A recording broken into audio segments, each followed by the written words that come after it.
Oh, yes. Oh, yes. Trade Gods is here. You're welcome, everybody. You're welcome. Sunday morning, I've got a pool party outside. I've got, all, 5 girls screaming, don't care, right? Because I have to lock myself in my studio. If I go downstairs, my wife is General Sherman down there. She'd be like, more ice over here. Where's the umbrella? I'm like, oh God, I got to go upstairs. I got to talk to the coach. We got trades. Yep. Yeah, we got to go get Jadarian Price, right? We got to figure out what to do with Cyrus Allen buying or selling. Dijon Stribling. I don't know how to pronounce it, but I'm going to say Dijon. I like Dijon. I like to go French with these guys. As soon as they go apostrophe, I go French. So we're going Dijon Stribling. What to do with this guy? And then again, we have some incredible new tools on PlayerProfiler.com's Dynasty Deluxe package that we're excited to roll out. You just want to get right into it with Jadarian Price. Is that what you want to do? Yeah, grip it and rip it. API, KPI, Player Profiler in 5. Let's go. So I was talking to Bradley, big Notre Dame fan, and he's like, we need to be higher on Jadarian Price on the website, right? And I'm like, we're pretty high on him. Like we have him like adjacent with Bashal Tutin. Bashal Tutin and is teed up to be the RB1 in a prolific offense. You could argue that there's probably going to be more points scored by Jacksonville than there will be in Seattle. And he doesn't have a Zach Charbonnet problem later in the year. So this seems right. There's a little more upside, a little more explosiveness, a little more all-purpose range of outcome capabilities for Jadarian Price. Just a little more exciting with that first-round draft capital and the sub-4.5 40. The question was with Jadarian Price, would they use him as a pass catcher? We didn't see a high target share at Notre Dame, so there wasn't a lot of evidence that he was going to be used in the passing game heavily. But that's the evidence we needed. When you go to Dynasty Deluxe and you check out the player rankings, the Dynasty rankings in particular, you're going to see that we have Jadarian Price already among the top 20 running backs. And he's gone up significantly just in the last few weeks because we needed that evidence. Now that we know he's great and explosive between the tackles, which we know he is, right? And now we're seeing, okay, he's incredibly competent and already a trusted member of the passing game. Suddenly it's like, well, okay, Zach Charbonnet comes back and what? And what? So he comes back and then he rotates in. Like maybe he comes back and he takes over for George Halani as a breather back, as a short yardage guy. But the main guy, the RB1, the guy that took the first rep of practice, it's like every bit of evidence we've gotten in the last couple of weeks on Jadarian Price has been just positive. He's in the right situation. He's on Seattle. This is a run and play the best defense in the league type of team. This is not a, hey, we want to be a prolific offense. We want to outscore everybody. That's not the identity of Seattle. And Jadarian Price is coming in and saying, trust me to maintain our identity. And Bradley being, having watched all these Notre Dame games, it's like, hey, listen, there were so many games at Notre Dame where I didn't know who the hell I was watching. I didn't know if it was Love or Price. I couldn't see the jersey number. And just based on how the guy was out there moving, I couldn't tell the difference between these two guys. Think about that. And like, well, there's a reason he went in the first round without much college production. And I'm like, you know what, Bradley, I think there's been enough questions answered throughout OTAs and training camp that we can start to treat Jadarian Price as a future bell cow. What do you think, Coach? Hey, when you get him in round 6 in these single quarterback drafts in your best ball streets, you're already building your team and you have somebody who has the opportunity to be a bell cow. Now, what you're looking at is we see it all the time. Just because a player hasn't been asked to do something in college doesn't mean that they aren't capable to do so in college. Remember, Kenneth Walker, the knock on him was the pass catching thing. Well, now he's Nick Chubb who can catch passes. Jadarian Price, I've always posited, if you can track on a kick or a punt return, you should be able to have base level pass receiving chops at the NFL. So we've seen that for Price. My only pushback is a fly in the ointment is you mentioned with Zach Charbonnet, like coming back. I think he's going to be a little bit like the Kareem Hunt a few years ago with the Browns. Remember Kareem Hunt signed, had the 8-game suspension, and everybody was like, oh, it's not going to bother Nick Chubb any when he comes back. But we didn't get the full Nick Chubb unbridled bell cow. So what I think we'll see My prediction is Price will be the unadulterated bell cow that you want, but when it comes time for Charbonnet to come back, you're going to run into some traffic and you're not going to love it. He's going to be a fly in the ointment. So that's my one pushback to everything you're saying. But to the point, as it is right now, everything is looking up, and absolutely in those middle single-digit rounds, absolutely be clicking the button on Jadarian Price. Yeah, I mean, this is primarily a dynasty show, but also right now, hey, we got to be real. This is August, so people are going to be in high-stakes leagues and managed leagues, home leagues. Where do you draft Jadarian Price? We actually have him ahead of Tootin. There's so much more upside, and with this run-first philosophy they have in Seattle, I'd rather have Price. I'd rather have Price than Tootin, and I'm not sorry. And you can see in the rankings, that's exactly where we have him. And look at the projection, right? The projection, we have him projected to score more points than Bashal Tootin. And here's the big reason why. He's going to catch more passes than Bashal Tootin. We've already seen enough to know that he is going to catch more passes. Yes, he has a Zach Charbonnet problem as a Kareem Hunt between the tackles, trusted guy that's not going to fumble inside the 20. That's certainly going to suppress his fantasy production somewhat. But guess what? Bashal Tootin has a LaQuint Allen problem.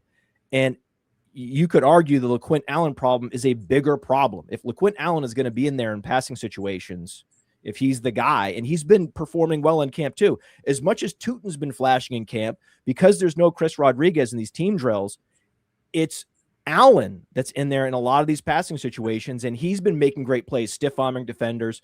You've heard the beat reporters praising him as well as Tootin. And so for that reason, we're just not shy about it. We're not shy about it. In all these formats, we have Price ahead of Tootin. And then you saw the next guy on the list was like Quinshon Judkins. And they have very similar draft capital. Quinshon Judkins, a far superior college resume, but we don't care. Quinshon Judkins is on the Browns. Jadarian Price is on the Seahawks. That's a big difference in situation that makes up for the lack of resume that Jadarian Price is bringing to the table. So, hey, question: dimension jumping with Price there. Does JSN have a Jadarian Price problem to the point where somebody like an Amon-Ra St. Brown should be going ahead of JSN in drafts because you see the pass volume for the Seahawks going down and funneling through the run game? Do you see that affecting at the top, high level?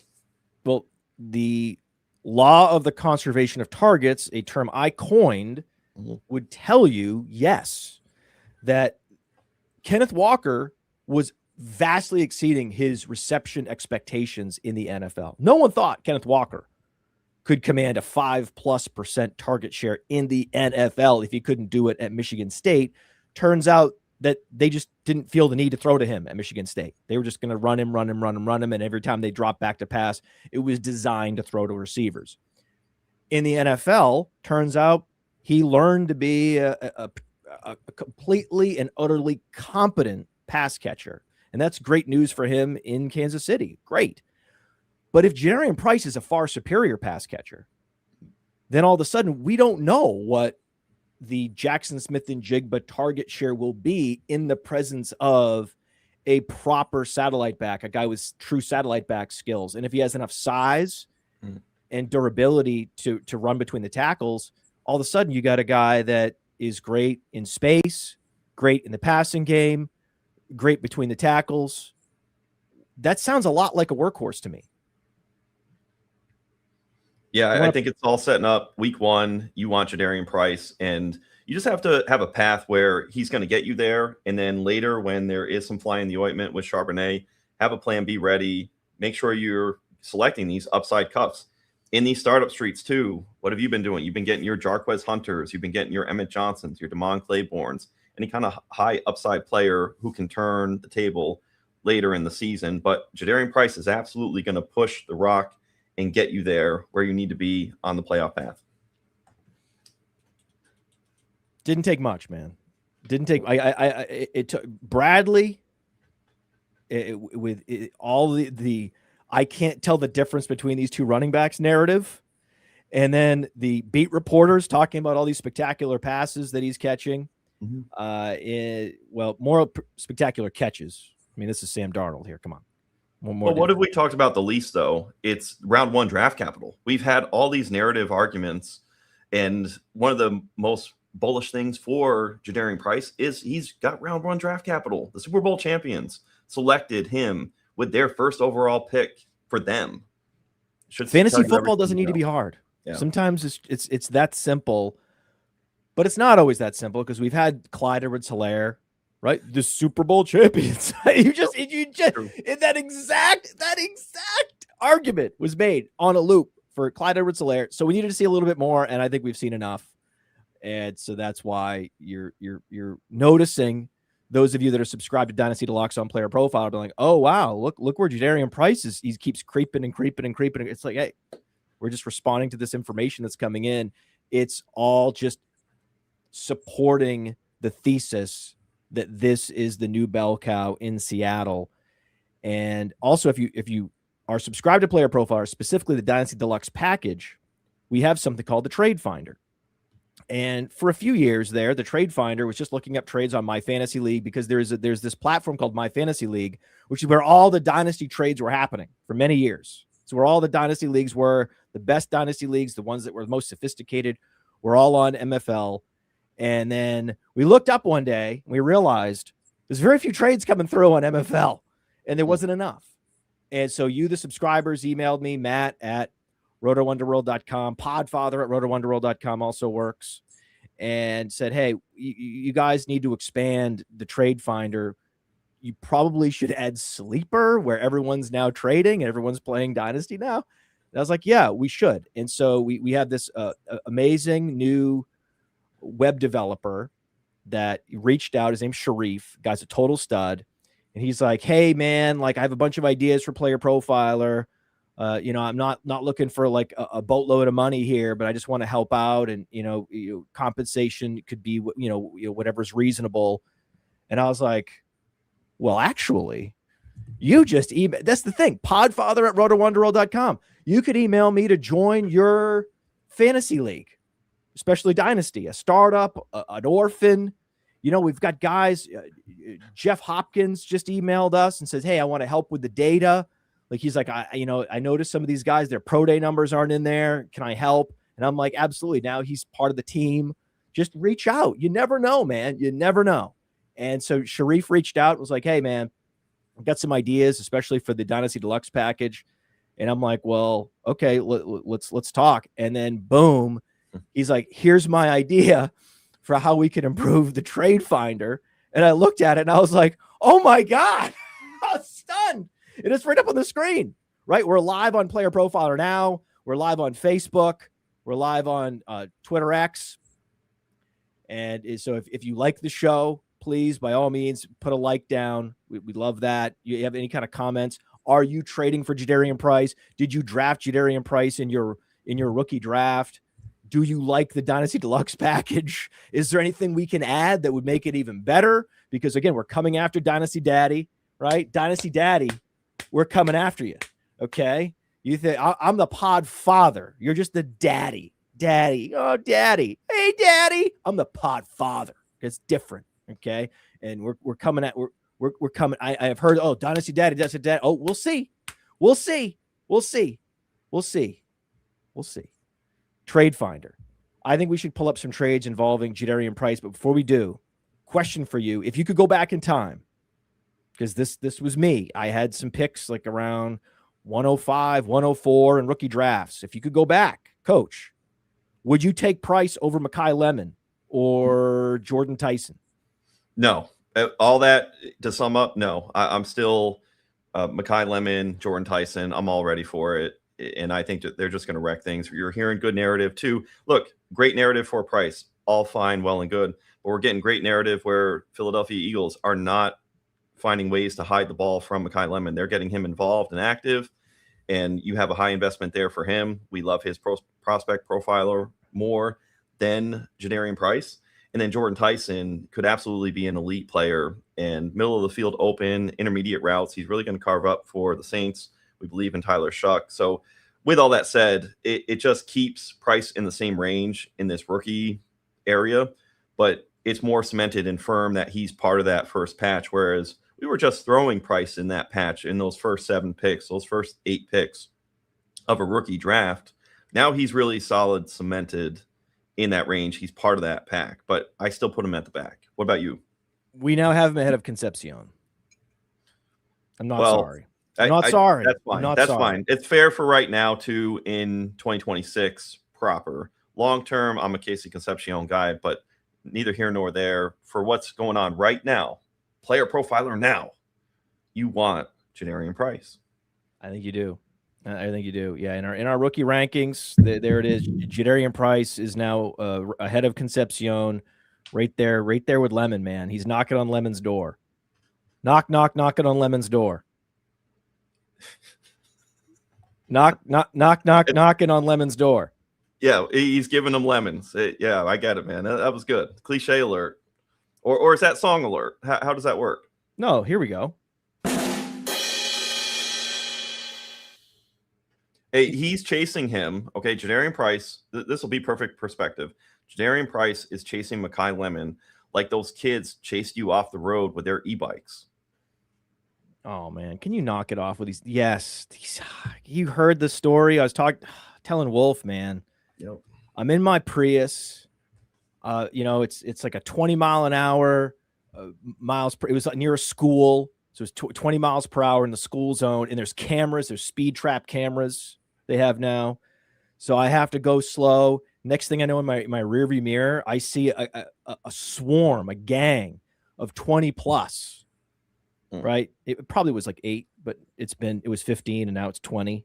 Every time I tell the story, it goes up by 5. Next time I tell it, it's going to be 25, 30. Yeah. Okay. So there was like 40. Okay. There was like 40 14-year-olds on these e-bikes and they were revving, and they were swerving and they were doing wheelies. Next thing you know, my car's surrounded with these kids. And I panicked. I had both hands on the steering wheel and I was scared. I was intimidated. I just kind of nudged my car, to the side. And I was like, please just go on, just like play through, guys. Like, I can't compete with you guys. I can't. They're going faster than I am. I'm not allowed to go as fast as a 14-year-old because of the speed trap cameras in the school zone. And they're running me off the road. I can't believe it. I can get somewhere slower as a man, 49 years old. It takes me longer to get from point A to point B than a 14-year-old now in my streets that I pay for. What's happening? It's ridiculous. Sorry. The youths are chasing you off. Do you agree with that? They should be allowed to have these. It's asinine. That are going 30 miles an hour. It's asinine. What's happening all across happening? America? Yes, they're in the road. They don't have a driver's license. Who signed off on this? You got to change. To get my driver's license, it was a real pain in the ass. I also had to be old enough and responsible enough and get insurance. Yeah, none of it. They don't have to do anything. No collision. To get a motorcycle permit, it's a whole separate license, and you have to take a test in a parking lot, right, and go through a whole cone gauntlet. No. You don't have to. You could just go to Amazon and buy an e-bike, the top of the line, fastest they offer, and you don't even need to wear a helmet. It's not even required. That's not even. There are helmet laws in a lot of states. Not Connecticut. Connecticut's a weird state, man. It's one of these states where there's a lot of restrictions in Connecticut, but no restrictions on tinted windows, no restrictions on spoiler, like a loud exhaust. So there's a lot of tricked out cars in Connecticut. It's like a car culture and a motorcycle culture, no helmet law.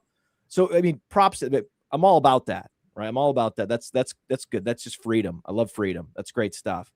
But if you don't pay for the roads and you haven't established that you're a responsible individual who is at an age where you're not going to be doing dangerous things and running poor dads off the road with their Prius, then, I think that there should be an update to the municipalities' rules, regulations. Law enforcement somehow needs to intervene. the local legislature needs to meet and pass rules and laws about this. It's just not logical. And yet I know these dads, and they're like, and they're just, it's the same thing with phones. It's like, what are you going to do, man? My kid's going to throw themselves on the ground and cry and break everything in their room unless I let them have an e-bike or let them have a phone. They're going to be miserable. It's going to be a misery to be with this kid. It's never going to end until I get them an e-bike and a phone. And it's like, you know what, man, I feel the pain of these parents. Like, I don't necessarily blame them. It's allowed, right? They need the support of a school or a police force to say, sorry, Jimmy, sorry, Johnny, sorry, Tim, you can't get the e-bike. It's actually banned now. You'll get arrested. Do you want to go to jail? Do you want to go to jail, Stevie? No, you don't want to go to jail. We can get a tour of the jail if you want. Oh, no? Okay, then I guess you're going to have to pedal to school like I did. And that's what circles at home, mano a mano, to settle this score with all these youths that you're going against. It should just be a bike race, real pedal, because that's where you come in. That's your strength. That's the Podfather strength. And they took that from you. They took it from you. That never forget. Right. They don't know how to pedal. Yeah. That's the thing. These kids are growing up with these e-bikes. They have no idea. Their calves are tiny. Their thighs, their quads are minuscule. And I'm like, punching my quad, like, feel that iron. Yep. That's iron ore right there. Like, that's forged steel. That's from riding my bike up hills, pedaling. And it means nothing to them. Then I punch, then his kid, my buddy's kid, I'm like, come on over. And I punch him in the leg. And he's like, ah!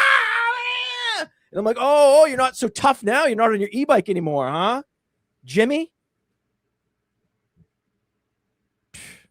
Ridiculous. Absolutely shameful. All these local legislatures, municipalities, police forces, school administrators, parents, shame on all of you. I'm just trying to get from point A to point B in my Prius and obey the traffic laws and not get an automatic speed trap camera ticket.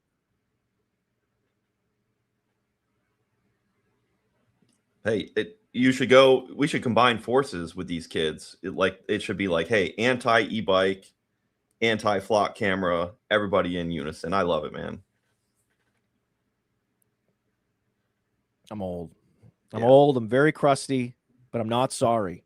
Back in my day, we had to pedal, and they should too. God damn it. Jadarian Price. We're back. I had it up on the screen. The trade finder, this beautiful, big, beautiful trade finder that we have on Player Profile. Oh, big, beautiful trade finder. Had it up on the screen for like many minutes. Everyone was looking at us in like these little teeny tiny pip windows. And then I just ranting about e-bikes. The next thing I was like, well, listen, we got to take it off the screen. We're not talking Jadarian Price anymore. We got to get back to the Price is Right. Price is Right, Jadarian Price. Let's look at some trades, recent trades. So we have, just in the last few days, 33 trades involving Jadarian Price on Sleeper, which is pretty incredible. First trade, here we go. Team A gets Garrett Wilson and a 2027 first. Team B gets Chris Rodriguez, Jadarian Price, James Conner, what to throw in, and Breece Hall. What side you got? This is really Price and Breece versus the 27-1 and Garrett Wilson. I just don't like the fact that somebody's giving away 2 running backs. So for their depth, I would imagine that they're rebuilding. You can replace probably Jaden Baugh, Ahmad Hardy, Kawan Lacey come to mind in round 1 next year with that 27 round 1 pick. So if you're trying to get a running back back, you're waiting time value of the pick until next year. And Garrett Wilson, I can see it if you're rebuilding. I do like the running back side. I don't like the idea of giving away the 2 running backs. Granted, you seem to think, is it Wilson in the first on your end? Well, let's ask Player Profiler. When in doubt, ask Player Profiler. Hit the analyze button. So next to every trade is an analyze button, which is connected to our trade analyzer. And so you can see here's the trade analyzer, which is another tool inside Dynasty Deluxe. We'll analyze it. And if we analyze it, we'll see that, yeah, I got the Garrett Wilson side here. I mean, pretty easily. I want the 2027 first. Come on, man. I mean, Jadarian Price is great and all, but I want the 2027 first. And I want Garrett Wilson. We have Garrett Wilson's more valuable than Breece Hall. And then basically it becomes roster space. I get that extra roster space so I can go and I can pick up some players too. Maybe LaQuint Allen's available. Maybe Cyrus Allen's available. So then that's why you'll notice +3 roster spots here. So the beauty of our trade analyzer is you can't game the system with these quantity for quality trades. So many of these trade analyzers, they overvalue the side that is not getting the best player because that side is getting a lot of extra players and it doesn't know how to offset the roster space. Our tool clearly does an amazing job. And so it's like a 30-point win for the Garrett Wilson side. And that tracks. That's about what I thought it would be. We're certainly not as high on Breece Hall as some others, but now we're more bullish on Jadarian Price. But either way, neither one of them are quite what Garrett Wilson is in Dynasty. Wide receivers like Garrett Wilson are really hard to get. Really hard to get. And the production from them is much harder to get because you can always get a running back that, like a George Halani, if something happens to Jadarian Price, suddenly George Halani, a guy you got off the waiver wire, is producing fantasy RB2 numbers until Zach Charbonnet returns. Even if Zach Charbonnet maybe returns, but he's not 100% and he's pretty limited. Suddenly, if there's a limited Zach Charbonnet and no Jadarian Price, again, you got a George Halani. You got so many of these guys that are we don't want injuries to happen. Certainly not. But I mean, if there's a shoulder injury to Jahmyr Gibbs or high ankles to Bijan, Brian Robinson, Isaiah Pacheco, all these guys, so many running backs have RB1 and RB2 in their range of outcomes, depending on what happens above them in the depth chart. A lot of wide receivers do not. So if Garrett Wilson goes down, it's not like Omar Cooper is going to be a wide receiver 1. That's not going to happen. Yeah. Okay, so that's the difference. So for that reason, I want the wide receiver. I want the 2027 first. Those are the premium assets involved. Sure enough, this tracks. I think let us know in the comments. Let us know. Do you think that this tracks? 332 versus 271. Do you think that tracks, or do you think that that's way off? I'm going to guess most of you think that tracks. So if we come back here to the trade analyzer, that one I think is a little imbalanced. I think the Jadarian Price side could have gotten more. All it would have taken really is like an upgrade on James Conner. Like if James Conner was Zach Charbonnet there, I would have said even Steven. Right? It wouldn't have taken that much for that to balance that trade. Now, the next trade you're seeing here, and these are trades that have just come in just in the last few hours. We're looking at Jadarian Price and Geno Smith and a 2027 second rounder for a 2027 first. And then, there's like a third and a fourth in 2028, 2029. Forget those are impossible to value at this point. Don't even worry about those random late round picks that are involved. Just focus on, hey, someone gave up Jadarian Price, Geno Smith in Superflex, and a 2027 second for a 2027 first. This is basically a trade down. You're trading down 12 slots. And in order to trade down 12 slots, you'll take on Price, Geno. That's fair to me. This seems more even, more balanced than the other trade. Yeah, this is a pick swap. And the second you're doing this, the person sending away their 27-1, full-fledged faith that they are a late contender. So it's going to be a late one. And they're betting that the person that they're trading with probably isn't a contender or is more middle of the pack, and that they're going to get a truncated pick that's closer to that late one. So they're just sliding the pendulum back just a little bit. In return, they're able to get Geno Smith and Jadarian Price. So I like it for the Price Smith side. I can see the rationale for that 27-1. If this is anywhere early in round 1, it's a complete ripoff, but I don't see that happening. I think the sound judgment, if you're a complete contender, you make this deal, especially with that pendulum slide back, that 27-second really takes it home. If you take that out, all of a sudden there's a lot of air out of the balloon on that trade. I kind of like the trade back. I love the 2027 first. I do, as long as you don't think that is going to be Jeremiah Smith, Arch Manning. As long as this is a middle of the pack or better team, then I would do the trade back. I would get Jadarian Price, take that 2027 second. I also highly value Geno Smith this year in Superflex. So if you're in a win now situation, then getting Geno Smith in Superflex is really valuable, actually. There's going to be tons of weeks, plenty of weeks where the Jets are, heavy underdogs. They're going to be throwing a lot of negative game script. And then Geno Smith, there he is, airing it out to the aforementioned Garrett Wilson, Omar Cooper, Adonai Mitchell, Kenyon Sadiq. When you start listing all these players, like, oh man, this Jets offense, man. I am so bullish on the Jets passing game. I'm excited about it. So those are just the first two trades, the most recent trades that came up in the trade finder involving Jadarian Price. But we've got a lot more to talk about. This isn't just like a Jadarian Price show. I mean, come on, we got a lot of trades here. In fact, there was several trades that you sent me that we should look at right now. Where did these trades come from, Coach? Hey, I posted them right to the main page on X, and we had some listeners, some followers just send them right in. And I think there's some good deals, some good topics of conversation out there. So thank you, everybody, for sending them in. Yeah, I mean, this is pretty good trades here. Like, I'm impressed. Like, even if I don't know necessarily which side it's the receives side is the listener, correct? Correct. Yep. Right. Yeah. So let's the first couple of trades I looked at, this is mostly me looking at these for the first time, but I have to admit, as I alluded to, I did take a peek at some of these and I was impressed with our listeners. Now, first one, our listener receives Brock Bowers, Tyler Shuck, Superflex, a 2027 second and a 2027 third. The listener sends Kincaid, Nabers, a 2027 first and a 2027 second. This must be tight end super premium. Correct. It has to be. Yes.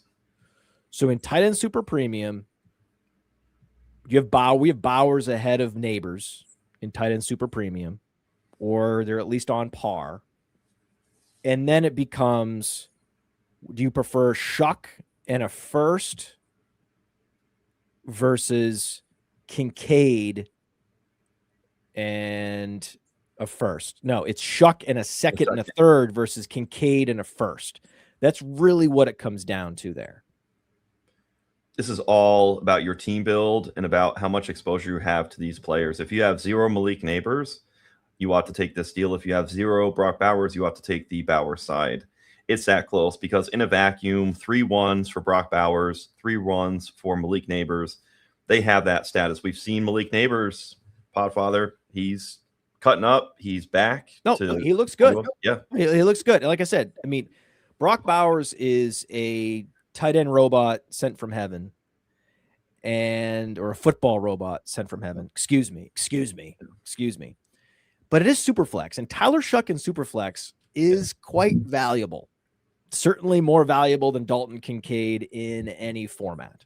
And that makes sense because to get Tyler Shuck and Brock Bowers, you're giving up your 2027 first.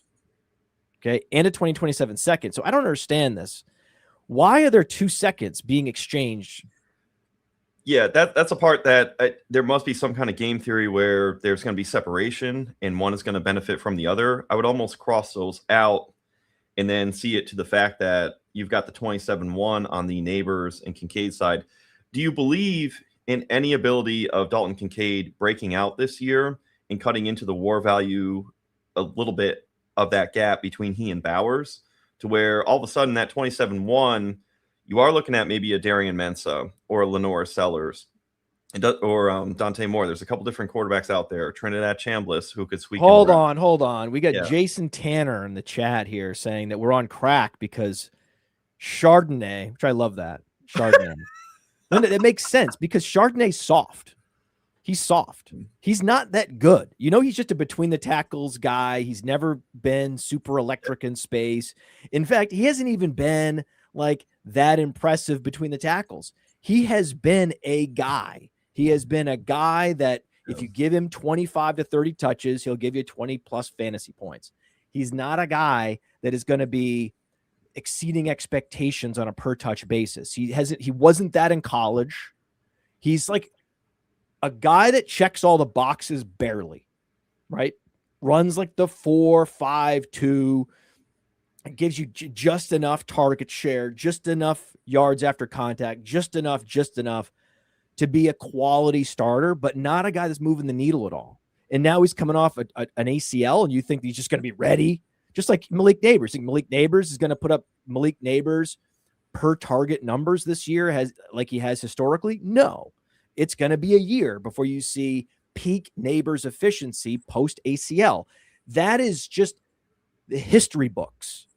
Open a history book, Jason, and go look at what players do, what their performance levels are, their efficiency numbers are the year after they come back from ACL surgery. And by that time, Price will have established himself as a full-blown primary back. He already has. Day one of training camp, he was getting the first snap. Yeah. That's pretty quick. Sounds to me like he might already be acclimated. And if that's the case, then what does Charbonnet come back to? Charbonnet comes back to a breather back role, which is his ideal purpose in the NFL anyway. It's not like you think that he's going to come back in his first game back, going to send Price to the bench, first round stud. What are you even saying? Who is smoking crack here? Okay, get out of here. Also, the more I look at this trade, Coach, I'm starting to think the Bowers side was smoking a little bit of crack. I don't love this for the Bowers side. I know that the only explanation is they were short a quarterback. And I've been in this situation in Superflex where I had to overpay to get quarterback depth. Either I had no third quarterback or even worse, no second quarterback. And I love Shuck's upside. Getting Shuck now is the time. But if you're going to be giving up Nabers to also give up a 2027 first is too much. This trade would be great if that 2027 second was not included with Nabers and Kincaid. It's that last 2027 second, the last item on the list. You got Kincaid, Nabers, 2027 first. I'm going to send you that. It's just too much. You needed to counter one more time and wipe that 2027 second. Maybe make it a 2027 fourth. Check a box, make it a balanced deal, whatever it is. But it's just too much, man. It's just too much. This guy took advantage of the swirling ACL clouds around Malik Nabers, and I think he definitely got him on this one. And our trade analyzer backs that up. If you take Shuck, Kincaid for the 27 first and the 27 third, like you take out the seconds, you take out Nabers and Bowers, this is where it's Shuck and the third 27 for Kincaid and a 27-1. You're getting a 27-1 on top. You really have to be damn sure that Tyler Shuck is going to break out and be that quarterback that we want in fantasy, which it's not a guarantee. We're still wish casting to a degree. I love him. 5 out of 10 games last year, Tyler Shuck was a QB1 and buried in the lead in all this. And I'm glad you mentioned it. Was about quarter after 12 today, somebody said, hey, are we smoking crack? And it's just incredible because if Jason or Timmy, whoever it was, would just understand, we already covered. Where has he been? Has he been smoking crack because he missed like the first half hour of the show where we talked about the fly in the ointment being Zach Charbonnet? It's going to be good. The acclimating is happening early. It's happening now. It will be a little bit of a trouble with Zach Charbonnet. We've already put it this way. This is the easiest way to explain it to people like Jason. Like, I mean, just either not listening or it just maybe had a long, maybe late night last night, Jason. I get it, man. Saturday night, man. Saturday, this is Sunday morning. We're up early. We're grinding the trade finder. We're grinding the trade analyzer. You're not. You're rolling out of bed. I get it. Your brain's just not quite firing right now. It's fine, Jason. It's fine. It's fine. Listen, please. We love you. You're a listener. You're tuning in. You're on Player Profiler now. You're subscribed to, if you're subscribed to Player Profiler now, this is where the streaming is happening. So you should subscribe to both Player Profiler and Player Profiler now and Player Profiler Dynasty, and then any other YouTube pages that we might come out with at some point. But yeah, no, this is something. Let's put this. We're going to get back to we have a lot of these Jason comments.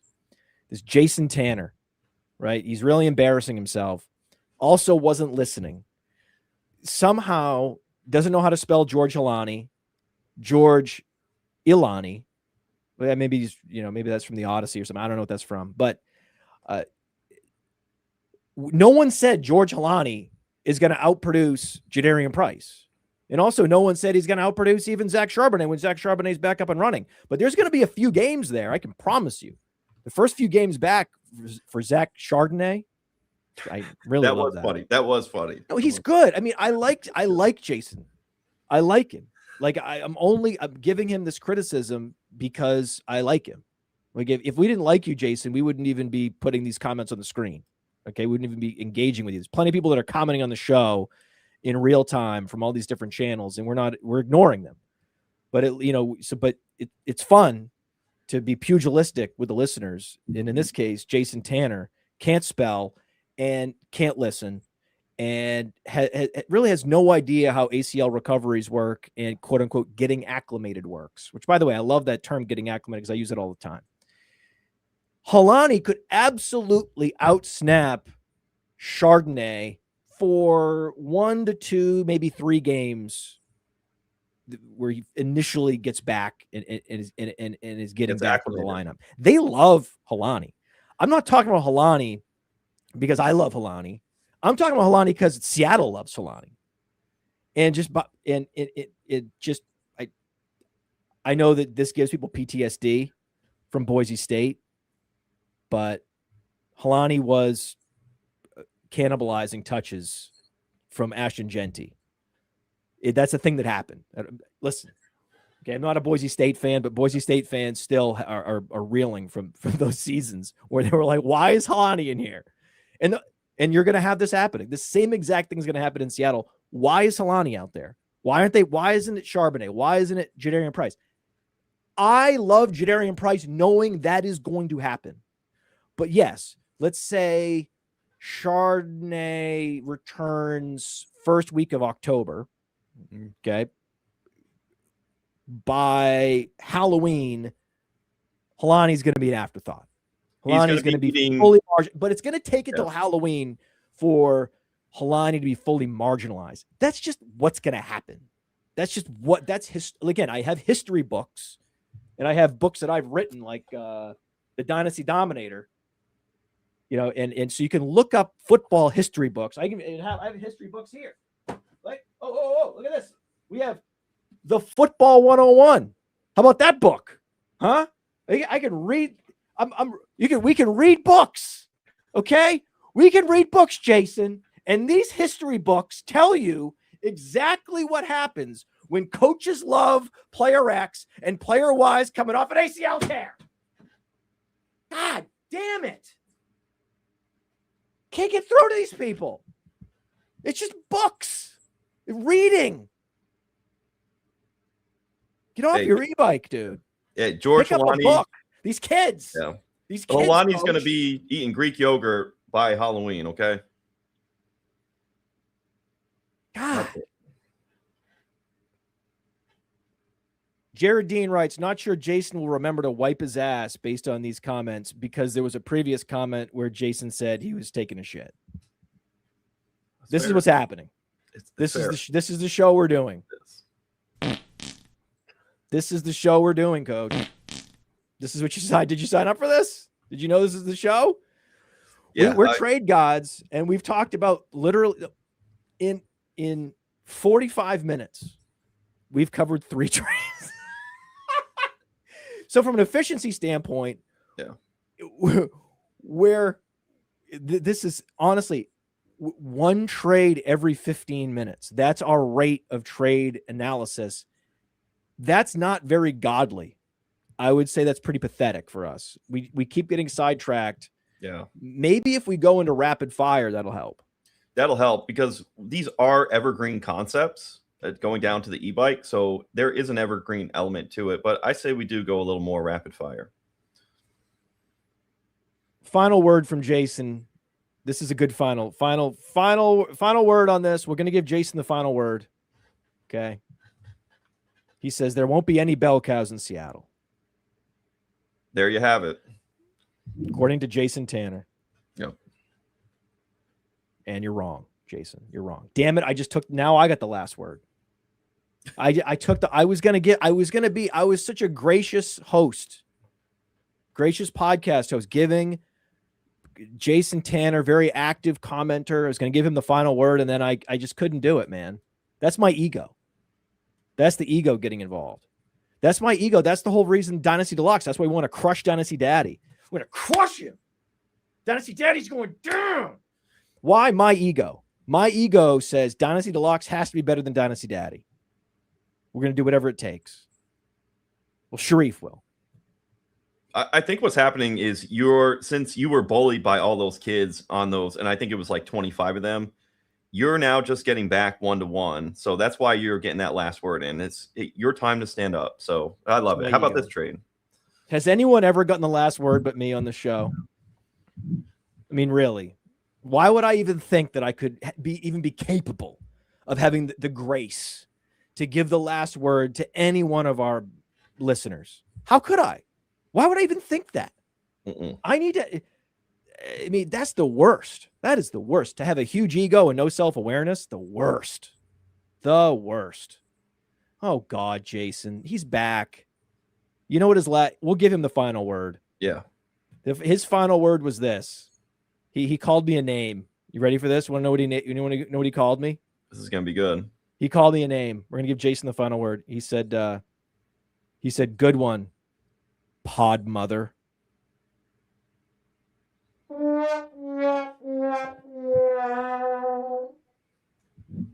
Final word.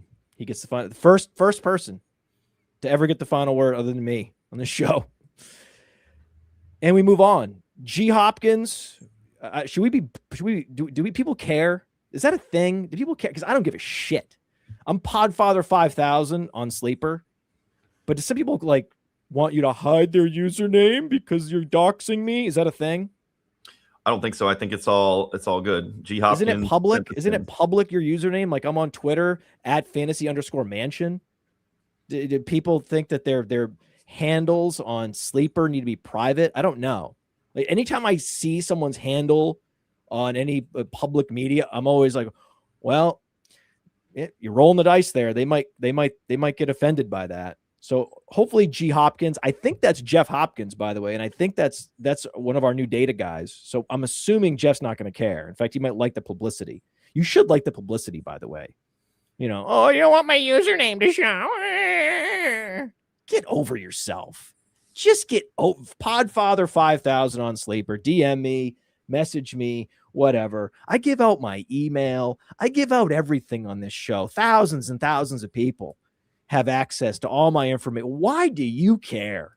You sitting behind your computer, lurking around shows. Why do you care if anyone has access to your Sleeper username? Get over it. Anyway,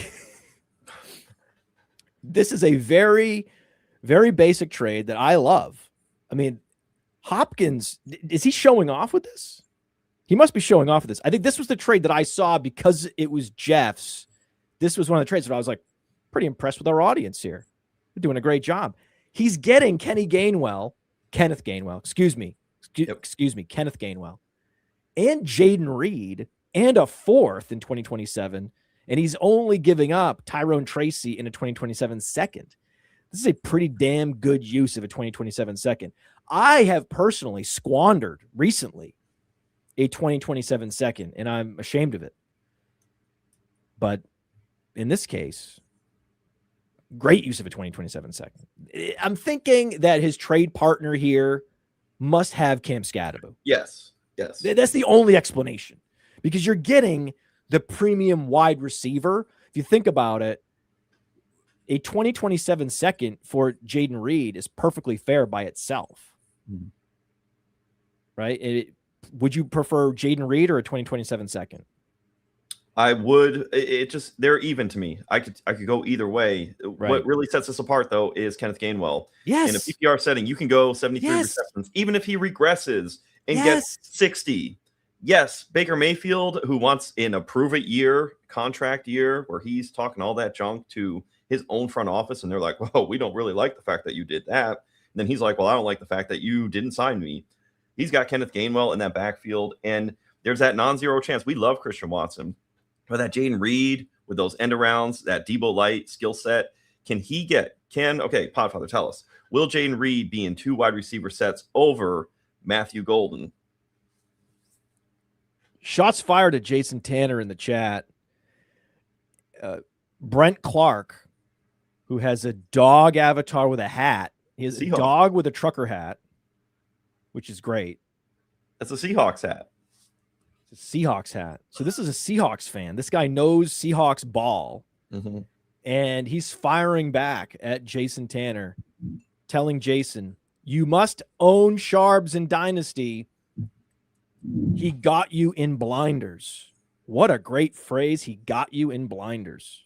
See, that's the thing, guys. That's the thing about Dynasty trades. It's not about quantity. It's about quality. Right? That's what you want to do. You want to get the best player, typically. It's not about quantity. All right? And Brent Clark's showing you all. You have Jason Tanner with 17 comments in here. None of them better than this one. And what is Brent Clark's ratio, his comment ratio, is 1. He's ranked number 1 on 1 comment. Great job, Brent. Elite. Hey, is Jaden Reed in 2 wide receiver sets in 2026? Yes or no? It depends on if you believe Matthew Golden's good at football. The evidence that we have, including his career in college, suggests he's not that good at football. That he may end up being a great special teamer. But the thing is, Jaden Reed's better on special teams too. It's like in every way, Jaden Reed's just better. They have similar builds, similar athletic profiles. Golden's a little faster, but that's it. You put Golden on the outside in 3 receiver sets, have him stretch the field to create room underneath for Kraft and Reed. And some Watkins, but Watkins also. I mean, I love the idea. I love the formation. I don't necessarily love all these players. I don't love Matthew Golden. Like, it's kind of embarrassing where Matthew Golden is as a first-round pick with elite speed, how low he is in our dynasty rankings. But there's nothing there. There's nothing that would suggest that he should be ahead of like any veteran receiver, right? Like Mike Evans. Who on earth would rather have Matthew Golden, right? You get that what Mike Evans is going to do this year. Mike Evans is going to come back with a vengeance. This is such a revenge year for Mike Evans. It's going to be epic. It's going to be epic. Ricky Pearsall out for the year. Debo Samuel showing up to camp with a pot belly. Have you seen this? Have you seen the Debo pot belly? He's got one. It doesn't surprise me. Oh my God, it's embarrassing. Oh my God. I don't know. Should I Google just to take a look at it? Should I Google pot belly or should I just Google Debo Samuel? Maybe do you think they think pot belly would do it? Like a Spider-Man meme pointing to each other? That's not. They're really, oh my. Yeah, they're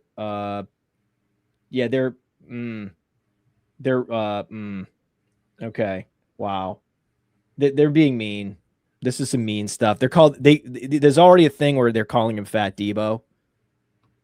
I don't know if you've seen this. So anyway, we'll put this up on the screen here. Do you see this on the screen? We got to play this on the screen. You should see it now.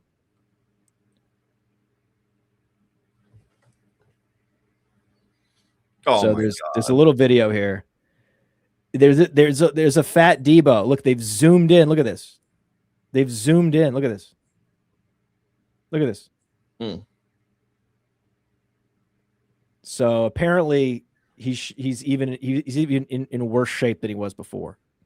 More damning to Stribling, wouldn't you say? And then, as you're alluding to, bullish for Mike Evans, wheels all the way up. Look, in our player profiler draft kit, all the 49er skill positions are 30 plus. So if you want to take a shot at some football and you're just coming off the street, 30 plus, go to the 49ers and see if you can avoid. What if, Podfather, the deterrent, the kryptonite to the electronic substation is that you just have to be a skill position player over 30 years of age, and Mike Evans unlocks that.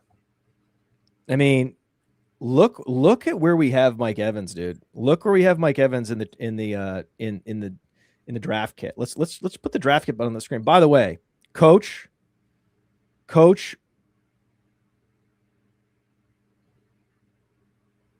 was responsible for the draft kit. Okay, he was the draft kit manager. Okay, he made this all possible. Look at we have Mike Evans ranked 29 overall. We are way out ahead. We're at least a full round ahead of any ADPs, best ball, high stakes seasonal leagues. Mike Evans. We had him right behind Garrett Wilson and ahead of a lot of other wide receivers. Okay. So, and this is why you subscribe to the draft kit, because you give you the full breakdown, the projected stats, everything you need about Mike Evans, and why you quickly understand. A little video on what we think about Mike Evans. That's all part of the draft kit. And hey, like, it's really just math. This is a Hall of Fame historic wide receiver who could conceivably break the all-time receiving yards record. I know it's going to be very difficult, but he's really the only guy that could even do it in the next 10 years. There's no one else. So if he can somehow, I mean, it's very difficult for these 6'4" wide receivers to maintain their production and efficiency. It's a little bit easier for guys that are more like 6'1", 6 foot, 200, 210 pounds. Their careers can go on a little bit longer. But if somehow, some way, Mike Evans can just hyper dedicate himself to his craft, and I think he can. Every time he shows up in training camp, everyone's like, oh man, Mike Evans leading the way, leading by example. Yep. Right. And so you heard that again from all the beat reporters around San Francisco. This guy's leading by example. He's not letting the electric substation get to him. There's been no hamstring strains. The electric substation got DeJon Stribling already. It just happened. It's like the day. This is why we can't have good things, right? We can't have anything good happen to us, because the day Ricky Pearsall goes on IR, Stribling strains a hamstring. And I don't even know. They're probably not even practicing in the main facility where the substation is. They're probably practicing somewhere else. But wherever it is, the electricity will get you. Yes. The electric substation will get you. It will create an injury. If you're a 49er, somehow, some way, even if you're not practicing at the facility, even if you're not there, even if you're driving 20 miles an hour looking for your phone, the electric substation will get you. You're going to get injured. Okay? So, I mean, you're going to cross that double yellow line inexplicably and crash your car because of the electric substation. It doesn't matter. No 49er is safe except Mike Evans. Mike Evans, it's all teed up for him this year. Certainly, again, it's possible lightning could strike, but that's from the sky. That's God. That's God. Look, I'm pointing right here. Look where I'm pointing. Yes. That's God would have to come down and strike him down with lightning. It's not going to come from the electric substation. So that's why we're super bullish on Mike Evans. And yeah, you subscribe to the all-in package, you get the draft kit, you get all these Dynasty Deluxe tools. It is for anyone that plays in both seasonal leagues and high stakes and Dynasty, Player Profiler's premium subscription is the best features for the best value. I don't even know how we ended up talking about Mike Evans. He's not involved in any of these trades that I'm seeing. We were just talking about how you would value players like Matthew Golden. Yeah. Right? Like, how are you going to value players like Matthew Golden? Mm-hmm. I mean, I'm gonna pull it up, but I just want to give people an idea of just the types of old, crusty, dusty wide receivers that we would prefer in Dynasty over a guy like Matthew Golden, who, yeah, the youth is there. Great. But I'd rather have Cortland Sutton. I'd rather have Jacoby Myers. I'd rather have Michael Pittman. Okay? I know it sounds great. I'd rather have Devontae Adams, DJ Moore. I'd rather have all those guys because one more good year is better than no good years. The only exception to that is maybe DK Metcalf. I don't know. Okay, that's who I was going to ask you. DK Metcalf is kind of the line. Yeah. Technically, based on our lifetime value engine, it does believe DK Metcalf is more valuable than Matthew Golden. I just am so anti-Metcalf. I also think that Metcalf would gel very well with 2016 Aaron Rodgers, not 2026 Aaron Rodgers. I think 2026 Aaron Rodgers is going to gravitate to Pittman. Yep. And he's going to look over at the little window, the little bit of space where he could get the ball into DK Metcalf out wide. And I think Aaron Rodgers is going to go, no. He's going to pump fake. How many? That's an over-under we should do. How many pump fakes to Metcalf where Aaron Rodgers has second thoughts, where he pulls the ball down at the last minute and then he slings it out to Jaylen Warren or Michael Pittman? That's going to happen. Maybe even Roman Wilson. And Roman Wilson climbing up the dynasty rankings right now. We'll see what happens with Roman Wilson. Not at Jeremy Bernard's expense. Yeah. No, but there is some sleeper upside there with Roman Wilson. We could actually look at the trade finder. We'll do that maybe before the show is over. See if we can find any Roman Wilson trades. Right? I'm excited for whenever there's buzz about guys in training camp. Next thing I know, I pull it up. 2027 second for Roman Wilson, and I'm like, oh my god, do you how many or Stribling? Right? I mean, I'm sure there's trades involving Stribling where you're like, even post hamstring, you're like, I guess if you were trading for Stribling, you forgot. Look at this. I mean, right on schedule. It just came in August 1 today, Coach. Today. How good at this am I? Can we just talk about how good I am? So good at this. It is crazy. It's actually hard to believe. I did not pull this up before. I did not prepare. Yep. Everyone knows I was preparing our whole pool. I was getting the pool robot, the vacuum robot. I was getting umbrellas. I was getting drinks for all these girls that are doing this pool party thing with my daughter. You think I had time to pull up Dijon Stribling trades? Absolutely not. But sure enough, what do you see? What do you see, Coach? Unreal, unbelievable. 27 seconds. This just came in. We're scouring all the trades on Sleeper. This just came in. 10-team league. Oh my God, a 10-team league. That means that there's no probability this pick is slot 21, 22, 23, 24. Right. This is a top 20 pick in 2027 for Dijon Stribling. What are we doing? The next guy, look at the guy before. Yeah. Look at the guy below. That's even worse. That's even worse. Hey, free Bellcow. Talk about Jason in there. Yeah. Well, I knew this would happen. I had this on the show sheet. This is the most limited show sheet. All Coach is like, I got 4 trades from listeners and e-bikes. That was the show sheet. Coach is always just delivering huge amounts of content to prepare me on the show sheet. I wrote Jadarian Price. We did preview some Jadarian Price trades before the show, and Stribling, and one other one. I don't even know who the other one was. You were talking about Chris Brazell for a third, right? No. That was just we were just scanning. Yeah. Marvin Harrison Jr. We owe the audience some Marvin Harrison Jr. trades. We should look at some Marvin Harrison Jr. trades because I can't wait. The victory lap on Marvin. I'm so excited. You all should get excited. We're going to have dance parties and victory laps on a loop in September. There's going to be a lot. There's going to be a lot to like. Think about it. Likely starting the year with no Alec Pierce, right? Alec Pierce on short-term IR. Get ready for that. What does that mean for Josh Downs?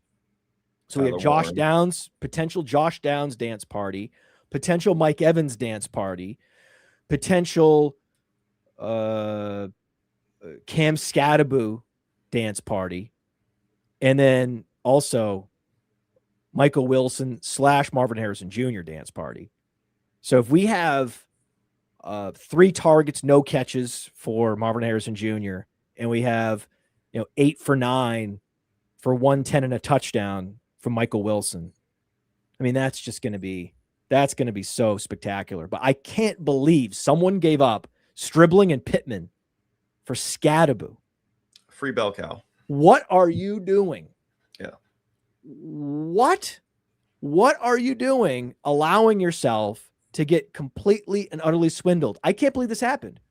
I wrote on Twitter at @fantasy_mansion after this Ricky Pearsall injury. I said, you know what? I'm going to have to take back the swindler nickname for Dijon swindling, scribbling, whatevering, something. Anyway. And I was like, I've sent it Alec Dunlap. Alex, I sent him a text. I said, hey, Alex, sorry about Stribling. My bad. Guess you were right. He's destroying camp and no Pearsall. It's all happening. And then he strains a hamstring. And some people, they just get out over their skis with these rookies, man. And they're giving up Cam Scadaboo. Someone gave up Cam Scadaboo, and all they got back was, hey, you're going to get a good season from Pittman. You will. You want Pittman this year. Pittman's a buy. I'm on Pittman. We have Pittman ahead of Metcalf in seasonal leagues. Best ball, everything else. No one else. Maybe that's very, very rare. You'll see that. But we're not consensus over here. We're just correct. And then that's enough to get Scadaboo? You'd have to add, even if he added a 2027 second, I feel like you'd have to add a 2028 first in order to balance that out. That's how imbalanced that trade is. I can't believe that happened. Oh, embarrassing. Absolutely embarrassing. I would wonder where Jason would fall on this with, he has all this knowledge about the Seahawks backfield. I would think, hey, man, look, Jason, this is who you want. This is a bell cow in Cam Scadaboo. This is how it's done, man. This is just rip-off city. There's a button right next to every trade we get in from Sleeper that puts it in the Player Profiler Trade Analyzer, which has the absolute best ranking and lifetime value system with rebuild mode and win now mode. It's incredible. And there's not even 100 points of lifetime value on the Michael Pittman Dijon Stribling side. What a swindle. He is the swindler. As it turns out, he's going to be the swindler after all. I can't believe I said I'm sorry. I got to delete that tweet. I know I'll never delete a tweet. I'll never take an L. But I have to say, there was a 36-hour window where I was wrong about swindler. And now I'm right again. Clearly, this trade proved me right. Yeah, this is hot garbage. This is terrible. And like you said, what can you add on top of it? It's ridiculous. I mean, I would want a 27-1. Get out of here. It's just noise. Pittman, look, we like Pittman for the vacated targets and the 2026 play, sure. But this doesn't even come close. It's all Cam Scadaboo, and there's a finite amount of bell cow running backs. Cam Scadaboo, he's going to be the bell cow in this Giants offense. You love to see it. So great for that person getting Scadaboo. This is how an orphan is built, though. That's how a team gets left. That's a bigger problem. Oh no, that Stribling team is now at risk of abandoning the league. That's I hate commissioner intervention. You in any of these leagues where the commissioner has to approve the trade, like in a startup, I'm trying to do a startup and trying to make a pick, and I just did a pick swap. I traded back or I traded up even. And the commissioner has to approve the trade, and the commissioner is in the league. Who the hell do you think you are? Who the hell do you think you are? To what is this? Your little fish bowl that you have? No, love Scott Fish. It's not a shot at the fish bowl. This is just like an actual fish bowl where you're just watching all 11 of us and you get to control everything. You get to control the temperature, and you get to control how much food we get to eat. Like we can't. We need a nanny. It's a nanny state. Some of these dynasty leagues are nanny states. It's embarrassing. Like, I can't believe I signed up for this. Because I don't read the rules. I don't care. Commissioner, whatever. Yeah. I have time to read the whole Constitution, but I can complain about it. And I'm like, nice nanny state you got here, buddy. Cool. And we're competing against you, and you can reject any trade anytime, and I compete against you. Get out of here. Who the hell these guys think they are? By the way, love these commissioners. They do a great job. Couldn't participate in. I'm not a commissioner. I would never commission a league. I couldn't live without commissioners. I'm only in dynasty leagues because commissioners. I love commissioners, but this one should be ashamed of himself. Yeah, this is like Severance, where you're all in that cubicle doing all that work, and you're being monitored all the time. Except this is a fantasy football setting, and you're being monitored by your commish. Just let it go through, man. No vetoes. I got to tell you, Coach, I'm short circuiting over here. I can't believe it. I don't know what to say next. Do you realize that? Do you have another trade? No, you just actually made an analogy that made sense. That was a good analogy. I don't know how to respond. I'm just so wired to just sort of like look bewildered at your analogies. But that actually rang true. That one hit. Hey, it's a certain type of archetype of people who can do that.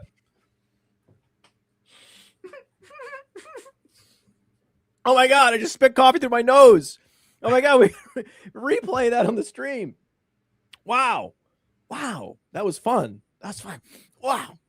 My nostrils are they're on fire with coffee. I can't believe that happened. It's archetype, my goodness. Okay. Where are we even? Okay, we have more trades. We have so much content. I love having just wave after wave of content available for the people. It really makes me happy. Here we go. Another trade from a listener, because we can grab a listener trade. Thank you all again. You can put it up on Twitter at Roto Underworld on Twitter. Send us any trades. DM us. You're going to email me, podfather at rotounderworld.com. So many different ways to send us your trades, and we'll break them down on the show. There's also one from the chat that we need to get into. There was a nice trade from Rich Gold Football on Twitter. So we need to break that down. Thank you, Rich, for sending us a trade. Anyone can send us a trade, by the way. It's one of the great reasons you can follow this show live, because you can always send us trades live on Player Profiler Now. Subscribe to both Player Profiler Now and Player Profiler. Well, you have freedom to ride an e-bike. You have freedom to send in the trade for us. So it's a wonderful country that we do live in. We have to be grateful for that. For now. Listen, if you're 18 and you pay taxes, especially the property taxes I pay, I just told you I have a pool. Do you realize that my property taxes are in Connecticut property taxes, Fairfield County? Oh, my God. What an embarrassment. And then I'm getting run off the road by kids that are paying zero. That shit. I pay for that road. I pay for the sidewalk. I pay for the paint on the strips, the double yellow line. Kids, you don't pay for that shit. Get away from my Prius. Okay?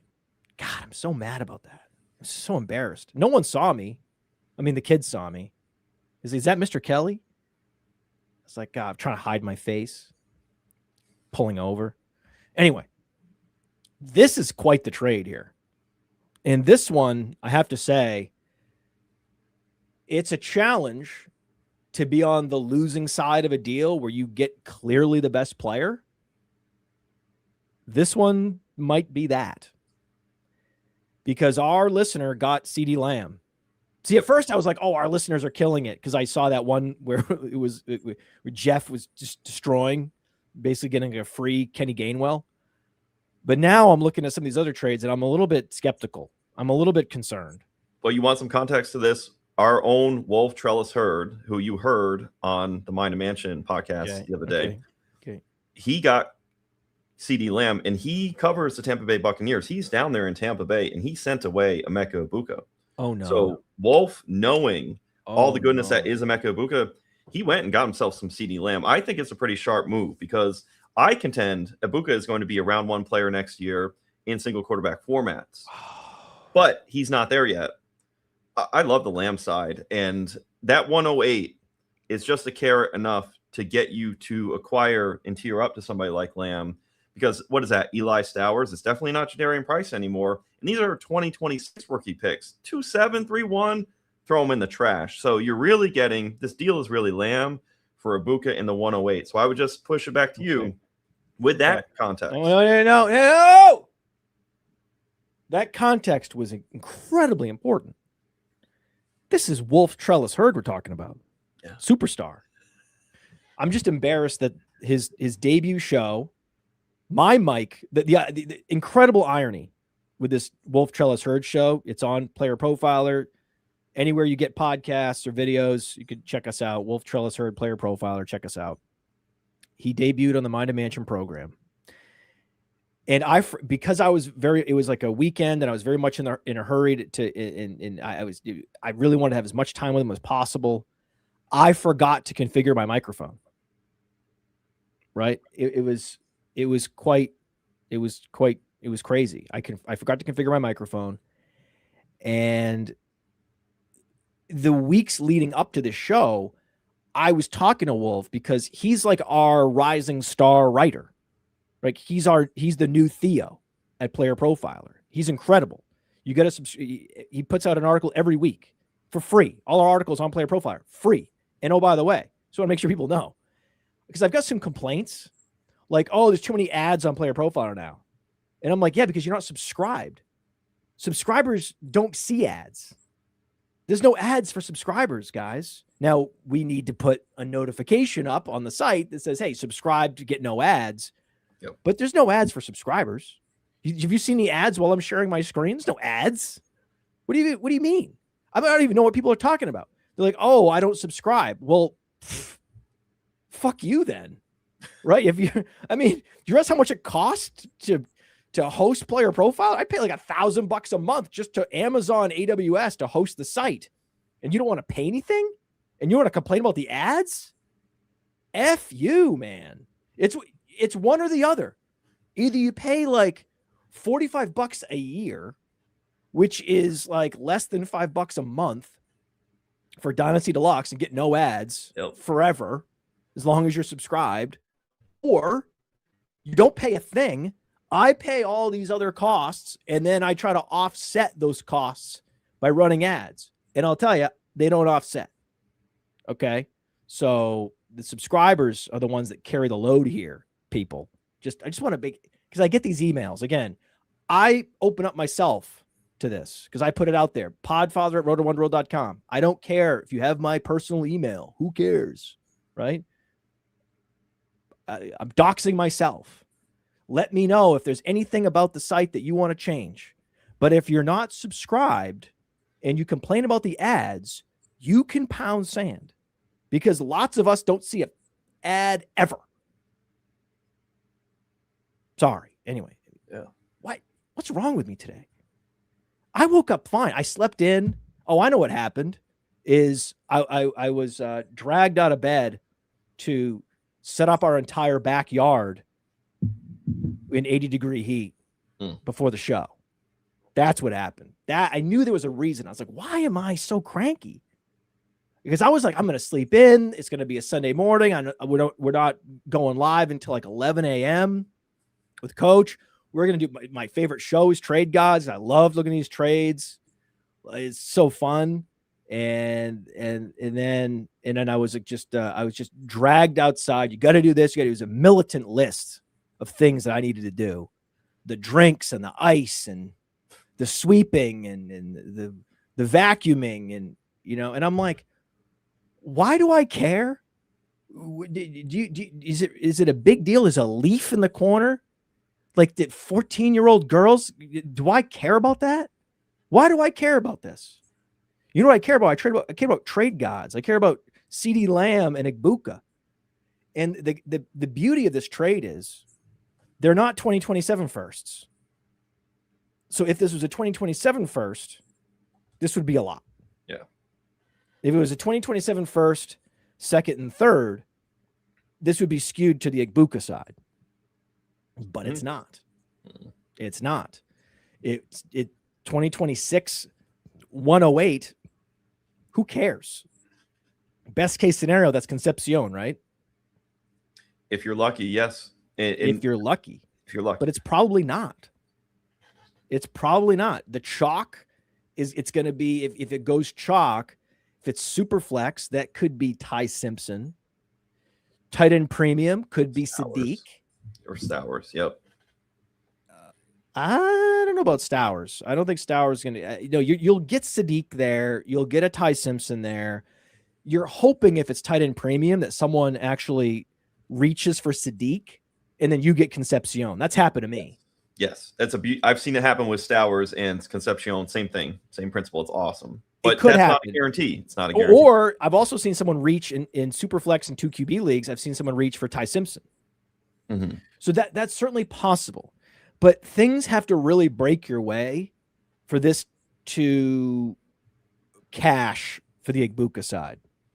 I think this, to get a stud like CeeDee Lamb, and you open up roster space, right? You also open up roster space. So that's the nice thing about that. I think we can agree, and the chat agrees too, right? So Corey in the house, he agrees. It's the Lamb side, right? Or is he saying the Lamb side isn't getting enough? What is he saying here? That's what I read it the same way as you, but he's saying the Lamb. I interpreted a period in there. I thought he said Lamb side, prefer Lamb side, not getting enough, right? But actually, I think he might have meant the Egbuka side, that he prefers the Egbuka side. What do you think he meant by that? Why are we trying to translate this? Can you please just comment in a way that we can understand it? We just put it on the screen. Everyone knows what the hell we're talking about. Jesus Christ. Yeah, anyway, my confirmation bias. I'm with Wolf on this. I want to get. It's got to be Wolf. You trust Wolf. Yes. Right? You trust Theo. You trust Wolf now. That's the new thing. I mean, I used to say this all the time. Sonic Truth. Just trust Theo. Right now, I'm like, just trust Wolf. Wolf, I had him on the show. His audio sounded better than mine. That was the irony, is that I worked with Wolf for 2 weeks to get him set up with the right microphone and the right camera. And I was like, we're getting it ready. And I'm like, Wolf, it's going to be great. You're going to have your debut. And actually, we set up him to appear on another show first, just as a trial run, just to work out the kinks. And then he'd come on the Minded Mansion. And then the kink was on me. I was the kink. That's the irony. Lamb side for Wolf. Done. All right, one more. Let's go one more listener trade here. Hey, while you're pulling that up, don't let them bury the lead on the fact that you touched grass this morning across from everybody else who was sitting behind their laptop. You went out to that backyard and you touched grass. So that's what got you ready for Trade Gods. I literally touched grass. I touched grass. I touched leaves. I touched sticks. I touched bark. I touched pool slime. I touched dust. I touched bird shit. There was a big blob of bird shit on our umbrella. I had to clean that off because my wife's just walking around like she's walking around like a military march, the high stepping, and she's just pointing at stuff like bird shit on the umbrella. Clean that. Do that. Sweep. You know what I mean?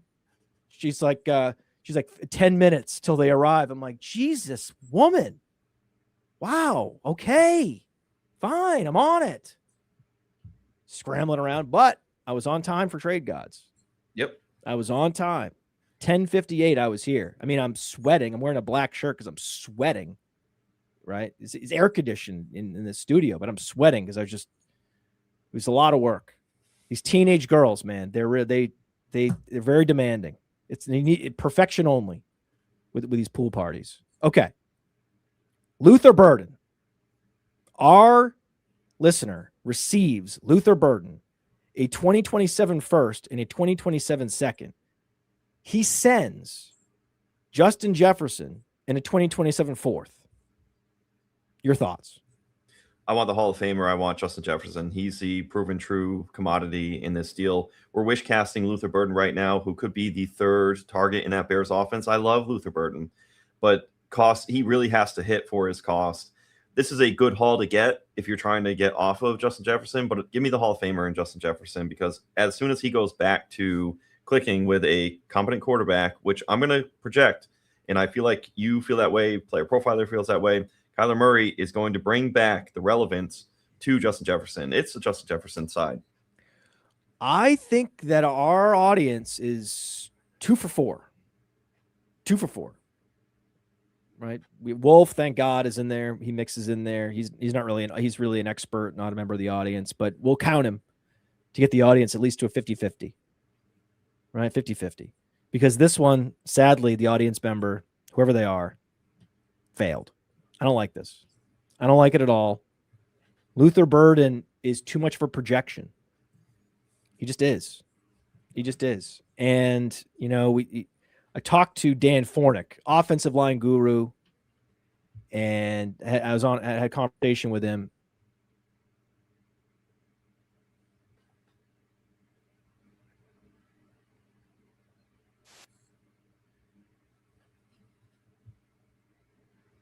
Randomly in my headphones, there was a rap song playing. I don't know what happened there. Anyway, Dan Fornick, I thought you played that. I thought you were playing a sound effect, and I was like, "What is that sound?" That was somehow, some way that Debo video just started playing randomly. So that's the thing. It's early for Halloween, so keep it pushing. Yeah, we got to keep going here. We got to keep going. No, that was just a weird pause that happened. I was like, yeah, okay, we're playing this. No, we're not. It's just my headphones only. Anyway, Dan Fornick was talking to me about Colston Loveland. How much he loves Colston Loveland. What a two-way stud, next Travis Kelce level player Colston Loveland is. And news just came out. It's up there on Player Profiler. PlayerProfiler.com/news. What are you seeing? Any news about Roma Dunze on there, Coach? Yeah, he's doing really well with his foot. That new way of having to run, he looks A-okay, and he's the cheapest asset right now, price-wise. That's the other thing. Theme of the show, price. Luther Burden is up there with Colston Loveland in some of these drafts, especially in now we're in the redraft territory. Roma Dunze is one of the cheaper things, pieces to acquire. And he could end up, Roma Dunze, being the proper alpha in this offense. It's not without the realm of outcomes. And you got 3 stud players, Dunze, Loveland, as you were talking about with Dan Fornick, and Luther Burden. So you're just doing a probability game. You're baking in the ceiling price for Burden. Go back. It's Justin Jefferson. He's a Hall of Famer. He's going to remind everybody this year why he's a Hall of Famer. And by then, it'll be too late. Great get with sending that off for the other side, the person who is acquiring Justin Jefferson.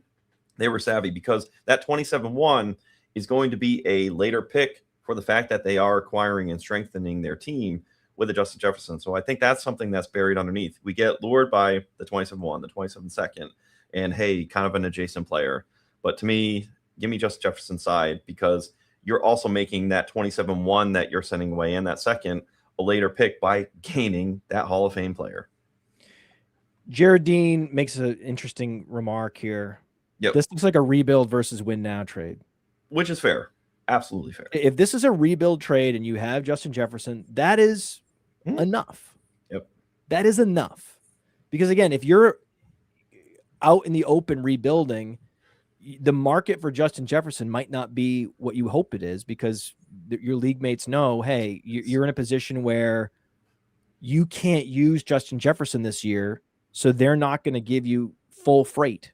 You have to accept 90 cents on the dollar for Justin Jefferson. If that's what it takes before the season starts, you got to get it done. Yes.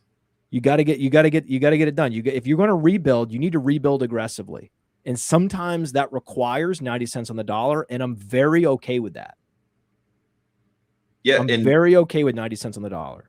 Hogs get slaughtered. Pigs get fat. Hogs get slaughtered, right? If you're going to squeeze extra, you're not going to get much more for Justin Jefferson. So great call there on that rebuild angle. Yeah, I think that's fine. In that case, maybe it's a push. We'll call it a push for our subscriber there. We'll see. We'll see how it goes. We'll see. I hope Justin Jefferson's back this year with Kyler Murray. I hope so. It's not a lock though. Right? It's we'll see. Right? I don't know. I hope so. You hope so. We hope so. I hope so. We all hope so. Yeah. Big plays being made in practice by Jordan Addison as well, though. I'm happy about that. First 1,000 receiving season. It's 1K is coming for Jordan Addison. He has his career high in receiving yards this year. It will happen. There's always volatility built in. So we have an uncertainty quotient in our rankings with our lifetime value engine. And there is an uncertainty quotient with Justin Jefferson. We would be higher on him if this wasn't yet another new quarterback. And you just don't know what a quarterback's tendencies are going to be until you see it. So that's where the uncertainty comes in. With Jamar Chase, there's no uncertainty. With CeeDee Lamb, there's no uncertainty. We know exactly what those offenses are going to be, what they're going to do, and what those quarterbacks are going to do. There's zero uncertainty. There is uncertainty with Justin Jefferson. You need to understand that. That is part of the deal with him. So, I'm not sorry. Right? It's just...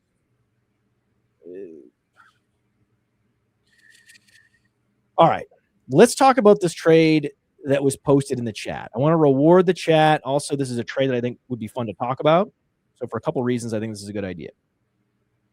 Rich Gold football. Okay. Goddard, Golden in a 2027 second. He's giving up Goddard, Golden in a 2027 second. He's getting Tucker Kraft, 2027 third. This is now. What do you think? It's slam dunk Tucker Kraft and the 27 third. That 27 third is just a sweetener because that staves off the juice, the bitterness of the 27 second.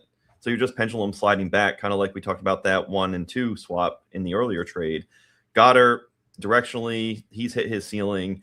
Golden, we're not high on Golden at all. So Rich Gold football. Hey, green and gold, are you acquiring Tucker Kraft? Are you also a Packers fan and you're winning a fantasy trade? Top 6, tight end upside, range of outcomes. I know, Podfather, you're not as high on Tucker Kraft, but I think you would agree that Tucker Kraft clears absolutely. And in win now mode, any kind of mode, a la mode, go and get yourself some Tucker Kraft. I mean, what are you giving up here? Nothing. You're not giving up a lot. What are we giving up? Yeah. What are we talking about? Right? I mean, this is like, it's crazy. Yep.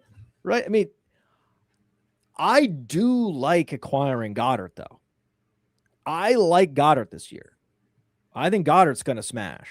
Last time I checked, they traded A.J. Brown, and all they did was acquire Dontavian Wicks. Oh, I'm sorry, Marquise Brown. Oh, they did draft Eli Stowers, but no one thinks, not a single person with a brain thinks that Stowers is going to be cannibalizing targets from Goddard this year. Not going to happen. I want 1 year rental Goddard. I do want that. But this is ridiculous. Pretty much as a rule of thumb, if Matthew Golden's involved in the deal, I want the other side. Isn't that almost like there's very few, hard and fast trade rules of thumb like that involving single players where I can't remember the last time I saw a dynasty deal involving Matthew Golden where I thought, oh, this is a good trade. Hey, let's go. Matthew, I'll take Matthew Golden's side. Full circle here. Deshaun Stribling or Matthew Golden, 1 for 1 in a vacuum. Who do you got? Oh, man, we have them adjacent in the dynasty rankings. These guys are similar guys. They're like, Stribling has the opportunity, the crazy, incredible opportunity with the rapport already built in there with Brock Purdy from OTAs. So that's great. Explosive, big plays, but more yak than air yards. Golden is the same guy, but the air yards version of the same guy. Given that now Stribling has target competition from Deebo Samuel, is just as unproven as Matthew Golden, though Matthew Golden has proven to be bad for a year where Stribling hasn't proven that, but now Stribling has a hamstring strain. This feels so swindly. This happens to me sometimes where I'll have a take and there's all this momentum building around the player, and I'm like holding back. I'm like, I'm going to be fine. This is the swindle. It's just ramping the swindle up, right? All this means is swindle is even higher, right? There's even more swindle than there was before. That's all this means, right? The more hype around swindle, the more of a swindle it is. And then something crazy happens, like Pearsall goes on IR, or at the very least, there's whispers that he's going to be out for the season, which a couple days ago, that's what it was. At that point, I was broken. I was broken on swindling. And then also talking to people like that know things, like Bradley Stalder. I was talking about him on Jadarian Price. And then I was like, what about this swindling? And he's like, oh, you got to be bullish on swindling. I'm like, really, dude? He's like, yeah, you got to be bullish on him. And that broke me. Talking to Bradley broke me on swindling. So then I apologized on social media, and literally less than 24 hours from the apology, this happens to me like clockwork. Oh, strains a hamstring. And I'm like, oh my God. Like, it would have been the greatest take. If I'd have gone to social media before the hamstring strain, in that window of like 2 hours between Pearsall going on IR and swindling, straining the hamstring. If I had gone on social media and said, this is the greatest fraud in the history of wide receivers, all of you are idiots for overpaying for swindling, this is the swindle of all time, that would have been amazing. That would have been hot takery plus just being correct. That's the zone I love to live in. And I didn't have the courage, man. I could have done it. I didn't have the courage. Are you going golden or swindling?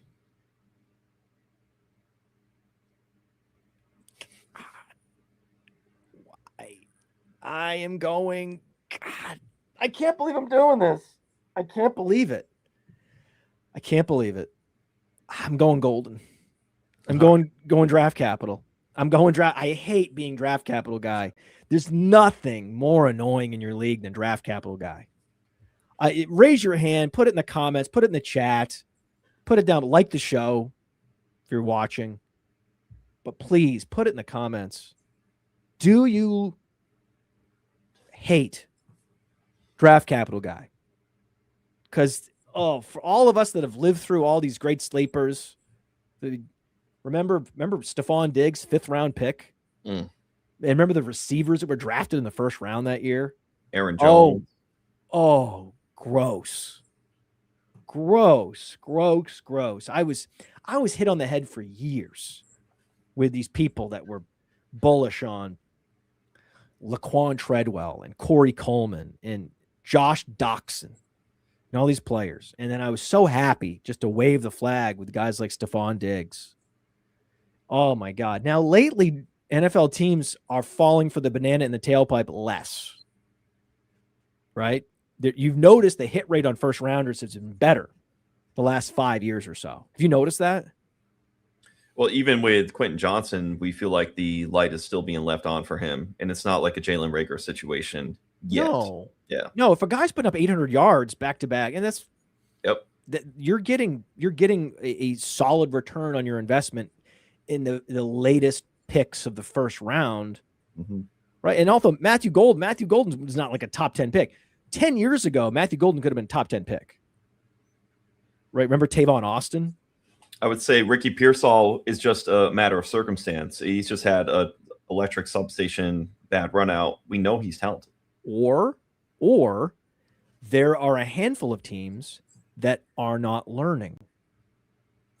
There are a handful of teams that are really bad at drafting. Who is name a team other than the obvious, the Jaguars. I mean, the Jaguars they broke every measurement system for a quality draft. They had the worst draft, maybe mathematically worst draft in history. Put the Jaguars off to the side because they somehow think that the demand for players where they're supposed to go, where they're projected to go, doesn't matter. That's a bold move, Cotton. We'll see how it works out. Right? That one is just woof. Put that off to the side, okay? someone doing the craziest shit ever in the draft, pick after pick after pick. Put that off to the side. Put Jacksonville off to the side. Who's the second worst? Are you alluding to the 49ers with Stribling and Kalen Black? Just no. It's just John Lynch. John Lynch doesn't know what he's doing. John Lynch is the classic deer in the headlights. And he gets very, you know he's bad. You know John Lynch is very, very bad at his job based on how defensive he gets. Like, he's very defensive. Like, he's one of those, you don't know football.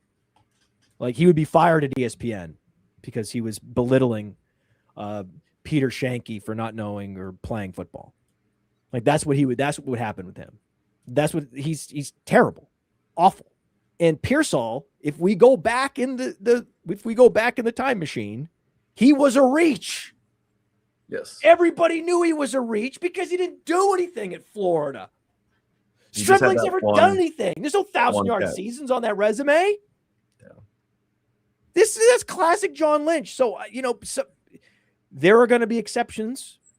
There are certainly teams that stink at drafting wide receivers. The team that's been the worst at drafting wide receivers is the Patriots and the Eagles with Rager. And they just said, hey, listen, the Bills, there are certain teams that are just, they stink at drafting wide receivers, like Keon Coleman. And they're like, we've come to Jesus on this. We don't know what we're doing. Drafting wide receivers is very difficult. It's not like it's easy. Okay. It's not like everyone can say, I knew Justin Jefferson was better than Jalen Rager. You didn't know that. You suspected that. But I can guarantee you didn't have Rager at like wide receiver 20 and Justin Jefferson at wide receiver 2. No one had that. They were pretty adjacent in most rankings. Okay. So just get out of here. Okay. It's a hard thing to do. But I'm also here to criticize the worst drafters that are bad at something, really bad at something that is hard. And the Bills are bad at it, but they're like, listen, we're just going to trade for Diggs and DJ Moore. We stink at this, so we're going to trade for it. And then Howie Roseman, same thing. He's like, we're just going to trade for A.J. Brown. We'll even trade for Dontavian Wicks. We're so bad at this. We'll trade for Dontavian Wicks of all players. And then the Patriots are like, we stink at it. Look at our track record. I mean, that is the worst track record of all time with Patriots wide receivers that have been, and they can't, even if it just recently with Kyle Williams, they can't do it. Kyle Williams is in a long history. We should put that in AI because that's something that I wouldn't even be able to, off the top of my head, come up with all these guys. But Tyquan Thornton was originally a Patriots second-round pick. Did you realize that? Yeah, it was an insane reach, and it was a crazy. That was back in the Belichick days. And you have to buy in bulk. The Belichick days. These teams that adjust, they buy in bulk through trade or mass draft opportunities, and it doesn't have to be round one, but they take multiple stabs. So that's where you have to understand. Ironically, the Packers and the Patriots are two teams that get bulk picks in the draft because they know most teams, law of large numbers, don't really separate themselves drafting wise. They just need more opportunity because the failure rate is ingrained and baked in that not every player is going to hit. It's just as tough almost for most everyone. There are a few that separate each other, like the Raiders are hot garbage. The Browns have been awful, but look at what the Browns have done. They're buying in bulk. They went and got Concepcion and Denzel Boston. The Concepcion pick tells me, just the Concepcion pick tells me by itself that the Browns know what they're doing to a degree, drafting wide receivers. Let's just list these bust wide receivers from New England because it is a spectacular list. Yeah. It is awe-inspiring. The ability they have. If you were trying, Coach, to create bust receivers with premium draft capital, you couldn't even do it. You couldn't even achieve this level of aggregate bust. You would inevitably hit on a late round guy by accident. Oh. You wouldn't be this bad. The Patriots historically, N'Keal Harry, this is like listing the busts from day one, day two. N'Keal Harry, Chad Jackson, Aaron Dobson, Tyquan Thornton, Bethel Johnson. That's going back more than 20 years. But I mean, now there's like Josh Boyce, Brandon Tate, Taylor Price. That's been the history of Patriots wide receivers. And they're like, listen, We get it. We stink at this. They didn't include Kyle Williams. Actually, there Kyle was Williams running as the wide receiver 6. My daughter, because she's a Patriots fan, she actually studies the Patriots more than I do. Yeah. So she's like, "Hey, Dad, do you know that Kyle Williams is running as the wide receiver 6 behind what is Efton Chisholm?" Yeah, remember him. And I'm like, I did not know that. After she told me that, I mean, that's pretty good, right? That's pretty good. Great poll. For a 15-year-old, that's pretty good. Hey, you know who's not listed? She was helping me with my Dynasty team. I literally dropped him. I dropped Kyle Williams, and I picked up somebody else, like probably Tyquan Thornton, ironically, someone like that. Because I was like, I'm going to get a lot more from Tyquan Thornton this year than I will Kyle Williams. Might as well. If he's wide receiver 6, like he's strictly a special teamer now, according to what's happening in Patriots practice. Not getting any reps with Drake May.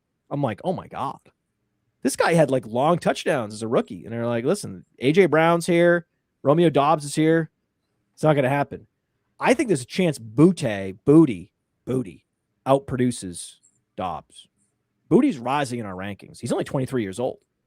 That's what they should be doing. If you stink at wide receivers, can't draft them, just use 6th-round picks on wide receivers like Booty, and then go get a guy in free agency or trade for him. Hey, you know who wasn't listed in there on all those busts? Also, Jason Tanner.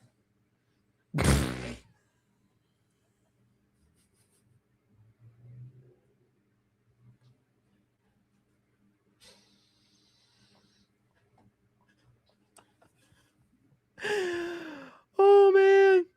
That was pretty good. That was very, very, very, very good.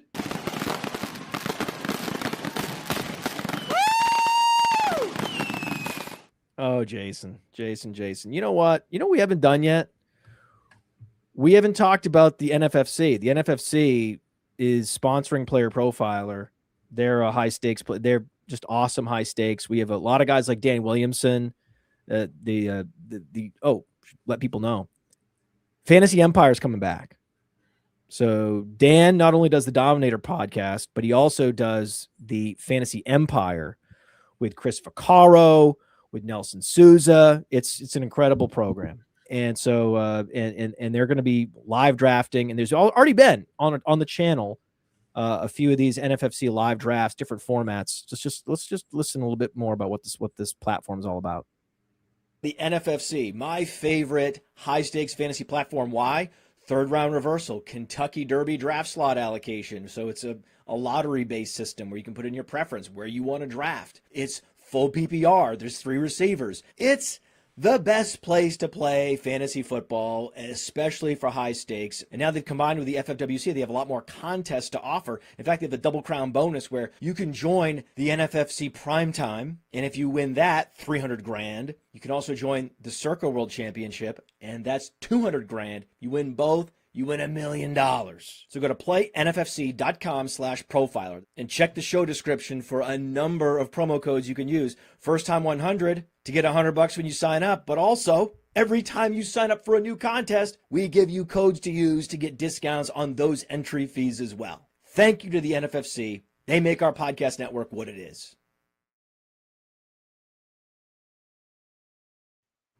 Do we have any more trades?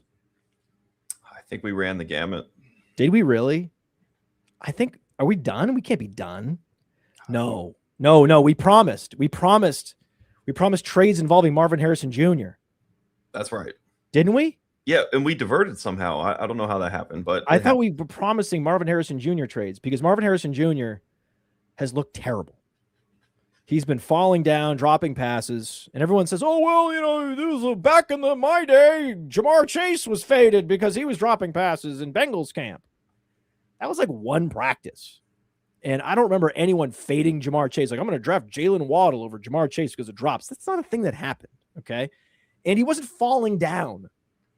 It wasn't several drops. It was like a couple drops, and he was a rookie. Marvin Harrison Jr.'s standard, based on the fact that he was a top 5 pick, draft capital, and he has the pedigree. I hate the pedigree, by the way. You know what? I think the pedigree is a big detractor from his profile because he grew up in a sort of a very entitled environment. He's not like most of these guys that are incredibly hungry and they're trying to achieve great things to take their family to places they could never dream of. It's not like he can make life-changing money. His dad already did that. So now he's just like trying to be as good as daddy was. And he's not going to be as good as daddy. Right? He's no way he could be as good as daddy. So now what is he going to be? Right? It's like drafting Michael Jordan's son in fantasy basketball. Like, that's the weird thing, man. Like, for some reason, everybody laughs at all these guys. Remember Jerry Rice's son? What's his name? From USC? I thought you were talking about, you mentioned Jerry Rice. I just kind of blacked out and thought of Parker Washington. So, well, Parker Washington is Jerry Rice. I was the first one to make that comp. I want to make sure that that's written down. There are receipts in ink that I've said Parker Washington will be the next comp to Jerry Rice on Player Profiler. That is a thing that's going to happen, maybe. The thing, maybe. We could. I just want to, I put it out there in the world. I want to put it out there in the universe. But also, a Brendan Rice. Is it Brendan Rice? Let me know in the chat if anyone wants to help. What is this guy that was the son of Jerry Rice? Brendan Rice, I believe, maybe. I think he was drafted. Wasn't he drafted? I don't know. Maybe he was undrafted. Who cares? Everyone was mocking him. Like, yeah, sure. Yeah. He's got the genetic profile. Well, as if that's going to help. No one wants Michael Jordan's son. No one wants LeBron. Do you think anyone wants to draft LeBron's son? Isn't LeBron's son like a punchline in the NBA? Yeah, the fact that he's made it is cool, but this is not like Ken Griffey Senior and Ken Griffey Jr. Like, the talent level, Ken Griffey Sr. was really good, and then of course Hall of Famer was Ken Griffey Jr. He's not even going to hit that height. He's just happens to be in the league. But somehow, some way, Marvin Harrison Jr. was viewed as like the next elite receiver. Like, it was destiny, because instead of him being a punchline like all these other guys, we're like, there's no way he can live up to his dad. And because he can't live up to his dad, he's always going to be discouraged. Yep. And can't quite get to that level of hunger, because it's just already coming from an entitled background. It's like it's the reason we stink at soccer, right? We as a country are a second-tier soccer country that'll never be able to beat first-tier European countries like Belgium and others, because the vast majority of soccer players come from privilege. They come from privileged backgrounds. So their level of hunger just isn't what it is. Whereas places like France, it's the guys that are trying to create a life-changing scenario for their families are crawling over broken glass. And soccer players in the United States come from these wealthy suburbs, like where I live. We have great soccer programs. That's a problem, right? If my town has a great soccer program, you don't want that. Okay? That's bad. All right? Just like you don't want Marvin Harrison fucking Jr. That's bad. He is going to show up to camp thinking that it's just going to happen for him because Marvin Harrison's his dad and he was a top 5 pick. I can promise you, Parker Washington is working out and spending, what do you think the number is? What, like, X% more time devoted to his craft than Parker Washington versus Marvin Harrison Jr.? What do you think the number is? Oh, I think he clears absolutely. It's Parker Washington. He's getting there early, leaving late. It's all ball. That's all he's thinking of. He's motivated, wired. He's hungry. To your point, you're so a 6th-round draft pick. You're so hungry. Yeah. Jalen Coker, so hungry. Mm-hmm. That's why we love these guys. And you don't. I have Marvin Harrison Jr. and a couple of orphans. Not like I tried to get them. Yeah. Though I think the one that I have and that I can tell off the top of my head, I also have Michael Wilson. So there, I feel a little hedge, and I'm fine with it. I don't have 0 Marvin Harrison Jr. So I'm not saying I have 0 Marvin Harrison Jr. But I'm also the guy that took 20 orphans in 20 days, and someone else just gave me an orphan yesterday. Sent me an orphan like, hey, you don't have to pay for year 1. And I'm like, oh, I have to pay for year one? It's pretty good team. Has some potential. I'm like, I'll take it. They're like, and then the guy goes, Podfather, you're a legend. And I was like, thank you. Thank you for saying that. I appreciate that. So yes, I'll be in your Dynasty team. Give me year one for free and call me a legend. And I will absolutely join your Dynasty team. And I'm going to do some trades using the trade finder and the trade analyzer on Player Profiler. And I'm just going to kill. It's going to kill. Because that's what Parker Washington, that's what he said. Right? He said, Coach, I want to kill. I'm ready to kill. Do you think coaches love that? My daughter is a 3-sport athlete in high school. She works incredibly hard. The one thing that we're talking about, she's going into her sophomore year. The one thing we're talking about as she goes into varsity, that if you're going to make that leap to varsity in a team sport, the biggest thing you can do is kill. Tell your coach, show your coach, more than tell him. Tell him to, show him. Show him. And then, so we're working together and we're like, hey, I'm your teammate. We're in spring ball. We're in spring practice. We're in fall practice, whatever it is. You need to be aggressive. If you hurt me, the coach is not going to get mad at you because you're playing hard. Trust me. Don't worry about it. Be rough. Be aggressive. Yes, you want them to be your friends. It's tough because these are her friends, right? She has lunch with them. She's friends with them. But when she's on this, I'm like, when you're on the field, you have to imagine you're a different person in a different reality. They're not your friends. If you're scrimmaging, you have to be lowering your shoulder. You have to be okay stepping on their feet and kicking their ankles. You have to be okay with it. If they go down, you have to say you're sorry and everything, but you can't change your attitude. You can't change your approach. The coaches want to see that from defenders. That's what they want to see, and they don't see enough of it. And so when they see that, that is something that they're never going to forget. And they're going to call your number because it was an impression you made, that you put that girl on the ground. And someone who's generally a nice person, right? That's a difficult place to get them mentally. Yep. And we'll see what happens. We'll see what happens. But that's the last.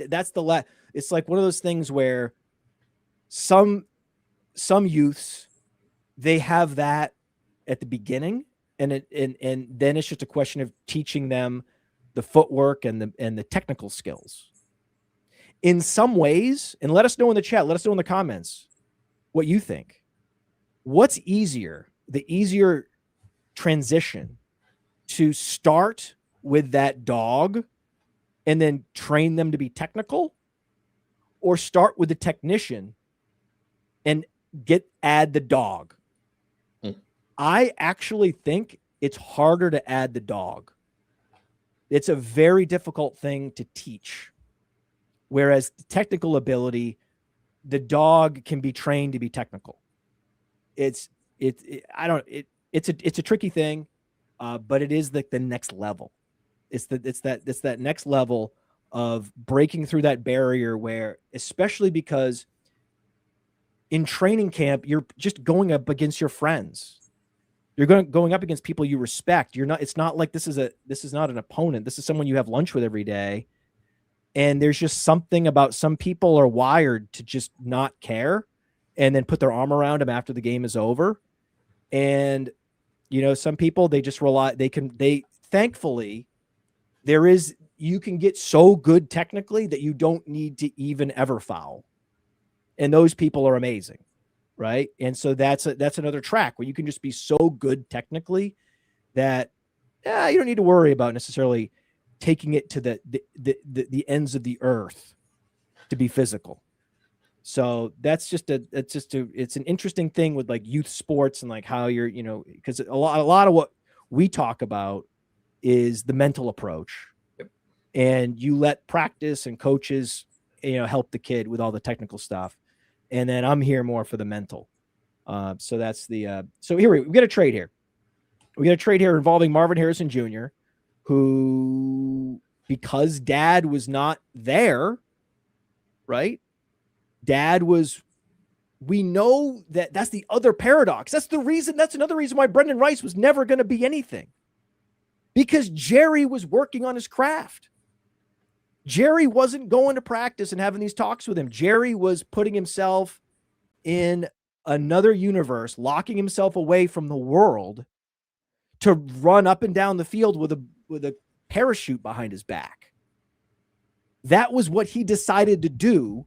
And he made that sacrifice, had that less time with his son to create a life-changing environment and lifestyle for their family. That was a choice Jerry Rice made. That was a choice Marvin Harrison made.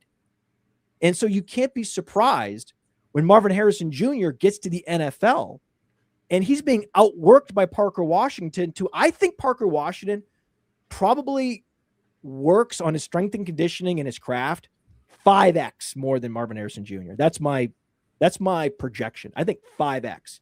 I think for every hour Marvin Harrison Jr. works on football, Parker works on it for 5 hours a day. That's my guess.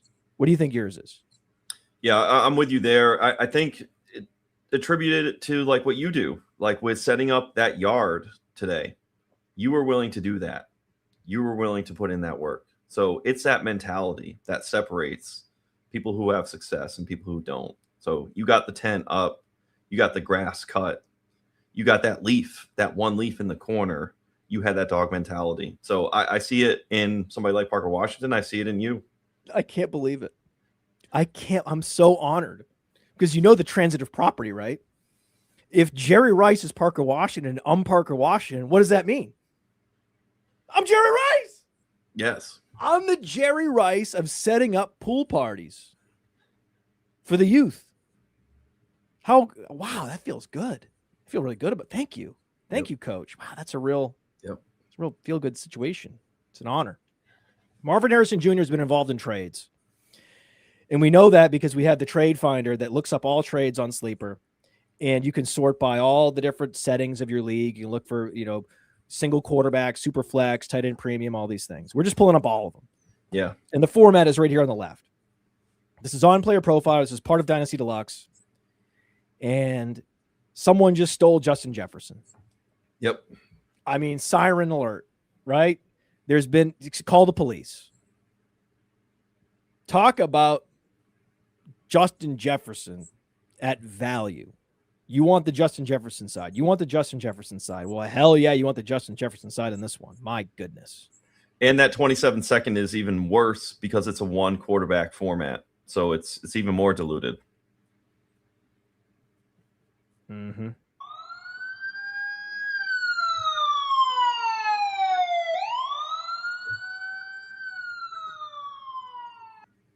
Call the police, dude. I can't believe this.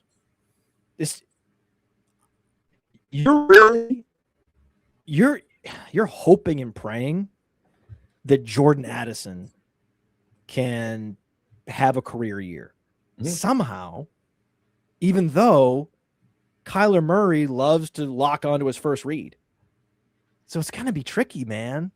It's going to be tricky to get here. Also, you're betting. Oh my God. This could really go wrong. If Kyler Murray locks in on Justin Jefferson, then you just traded Justin Jefferson to get at Jordan Addison. And we know that Marvin Harrison Jr. is a massive bust. So now it comes down to this 2027 second. Oh no. Oh no.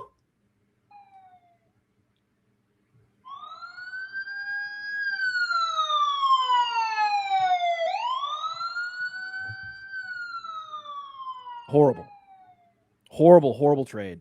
Wow. What's next here? What do we got next? Oh, you got Marvin Harrison Jr., Kenneth Gainwell for 27-1 and a 27-3. Give me the 27-1. Oh my God. Gainwell's just a distraction here. Give me the 27-1. Of course. And the 2027 third just for posterity. Yeah. Just as like a thumb in the eye, the 2027 third, thumb in the eye. Oh, brutal. Look at these trades. This is like Matthew Golden. Marvin Harrison Jr. is like Matthew Golden with the most premium draft capital. Every year we have a first rounder. Every year, the first round wide receiver that is just overvalued across the board forever until he's not. Marvin Harrison Jr. is going to take a lot longer than Matthew Golden. Matthew Golden, people came to Jesus pretty quickly. They're starting to, man. They're starting to. It took the most embarrassing social media clip for it to happen with Marvin Harrison, but it's finally happening. Hey, well, shout out to RC Fisher. He's always been prescient on the Marvin Harrison Jr. versus Michael Wilson angle. Here, another one for one. Marv for AJ Brown. I contend that AJ Brown is going to be a 2-year play, and that's an eternity in Dynasty. So I actually like the value immediately, and especially in a win now, I want AJ Brown 1 for 1 versus Marvin Harrison Jr.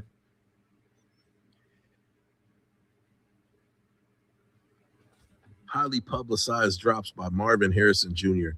This is not what you want to see after, your first round draft pick from a year ago.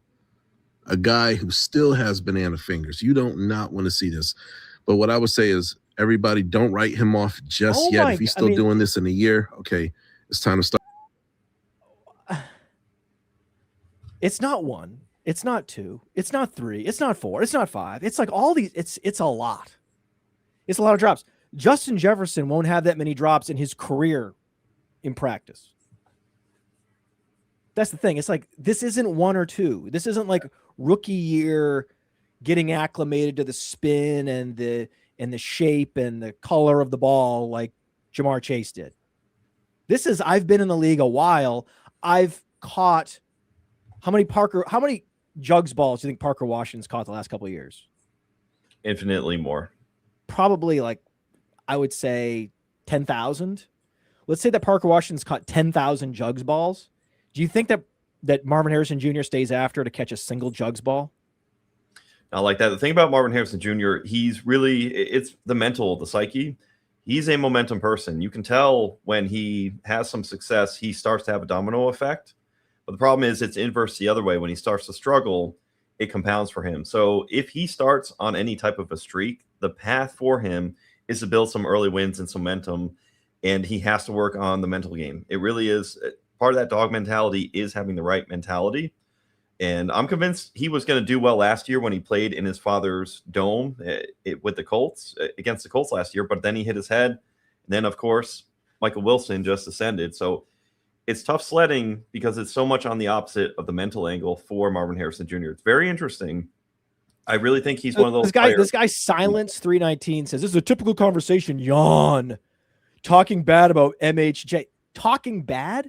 We're talking truth. This is a typical conversation. What podcast are you listening to? This is a typical conversation. This is not a typical conversation. You listen to a lot of content. Is this a typical conversation, Coach? I've not heard the juxtaposition thrown. What are you even saying? Typical conversation. Please put all the podcasts where this exact conversation has happened in the chat. Please let us know. We'd love to know how typical this conversation is. Quentin Johnston was not criticized. He is what he is. He's at 800 yards. He stretches the field. He gives you some big plays. And he has some embarrassing faux pas and gaffes. Yeah, the light is still on. He's never going to be like a first-round stud. That's okay. He's priced right. And no one is mocking the Quentin Johnston. He is what he is at this point. There's nothing interesting about Quentin Johnston. Is Trey Harris a better football player than him? Yes. It's not like their draft capital even that much different. It's like a round difference in draft capital. So it's not like it's a hot take. It's not like a guy coming off the street as an undrafted free agent like Jalen Coker, where that's like the cliche conversation about Jalen Coker. It is what it is. We have Player Profiler. I built the site. So you can go and look at the athleticism. You can go look up where they got drafted. You can go see their college dominator. You can go see how good these guys were in college and where that premium pedigree comes from with a guy like Brian Thomas or Marvin Harrison Jr. That's self-evident. We can talk about that. And there are certainly players with elite athletic profiles that are also mega producers that I love because of what you can see in the analytics on Player Profiler. But if you just plugged in Dominator and Speed Score and into a formula and sorted it, you would be way off year to year in terms of who's going to produce. And so it's that extra added element of who is putting in the extra outside what they did in college, outside what they did at the combine, above and beyond. And that, if you can add that element to the metrics, you will be undefeated in fantasy football. You will win every league. That's the whole point of what we're doing. Okay. Yes, obviously, BTJ has big play upside, and he's going to go out there and he's going to drop some passes, and he's not going to be quite as polished as Parker Washington. And they're similarly ranked on Player Profiler in both Dynasty and Best Ball and seasonal leagues in the draft kit, because one guy does it one way, one guy fishes with a net, the other guy fishes with a rod, whatever, man. They're both going to end up having similar production. One guy's going to have a higher target share. One guy's going to have a higher air yard share. What is the big deal? That's not like a cliche conversation to tear down Brian Thomas. I have never done that. When have I teared down Brian Thomas? You're projecting because you listen to, tape only analysts who just want to talk ball and don't want to look at the metrics. We look at the whole landscape, and the entire landscape, just like guys like RC Fisher, right? He has the word metrics in his site's name, and he was the one who had waving his arms in the air, telling people to fade Marvin Harrison Jr. That those metrics, or at least the raw college production, wasn't what it seemed. And he was saying flat out 2 years ago on the Player Profiler Network that Michael Wilson was a better football player.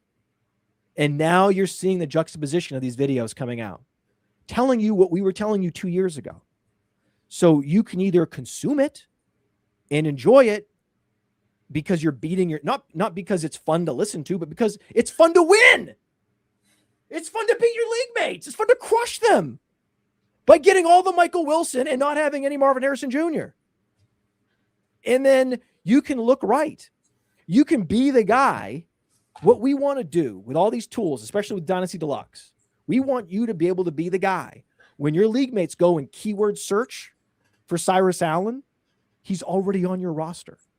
And not because Cyrus Allen's like this athletic freak, but because Cyrus Allen has been exceeding expectations in OTAs, tracking the drops in OTAs, that he's just a better football player than Jalen Royals. And that's just what it is. And it's a damn shame that he has to leave practice and get carted off. And that's very scary. But it turns out it's just a shin bruise, and he's going to be fine. And so, it would be, should we look up Cyrus Allen trades? Should we do that? Because apparently it's not interesting to just laugh at everyone that's acquiring Marvin Harrison Jr. in Dynasty isn't interesting. But I'm worried now. I'm a little bit worried because, we're talking about Cyrus Allen, who is getting buzz right now, and silence 3, whatever, 9, 6, 4, 5, 6. Oh, another typical conversation. Oh, there he is. So you say, oh, typical. You're going to talk about Cyrus Allen. That's typical. Yeah. I don't know. Who could we tell us, instead of just criticizing silence 7876, tell us who to talk about. Why don't you be helpful and plug it in to the chat? Let us know. I'm excited to know the player that's not cliche, the player that's not typical, the atypical player. Who do you want to learn about? Who do you want to talk about? We can pull his player page up on Player Profiler. We can see the trades that are going on with this guy. Give us something productive to do instead of just being a critic. Cyrus Allen trades are happening on Player Profiler. Well, on Sleeper, and then you can see them on Player Profiler. What do you give us a trade? Have you done any or even seen any trades involving Cyrus Allen yourself out there in the wild? No, I will say shout out to Johnny Tuma. Johnny Tuma, our very own, has been hyping him up and has had plenty of him, showed his exposure on Sleeper. And this was before the hype built. So good shout out there to him and Cyrus Allen. If you can get into the Chiefs 2 receiver, 3 receiver sets, if they're running 3 receiver sets and Cyrus Allen is out there, we're hearing word gaining trust of Patrick Mahomes. Whose trust do you need? What would be better than the trust from Patrick Mahomes as a receiver? So that is just incredible signal. At the very least, back end of these drafts, you need to be clicking on some Cyrus Allen, and we have a trade up 28-second. I think that's appropriate. Take advantage of the hype if you're reticent on Cyrus Allen, but you're giving away 2 years out, round 2, and you got a Chiefs piece, which they didn't really invest anything.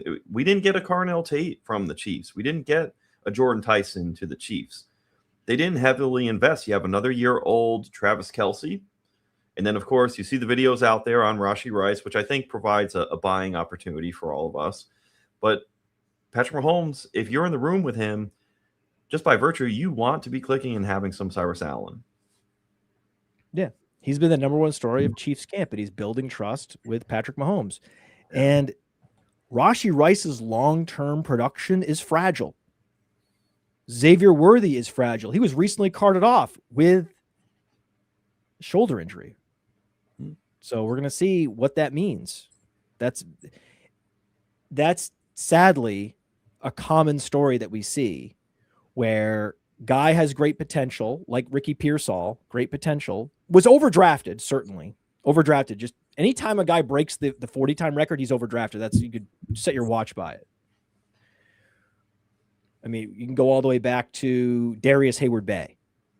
Like this, it's the Darius Hayward-Bay corollary. The Darius Hayward-Bay corollary is if you set the record for the 40-time, you're getting overdrafted.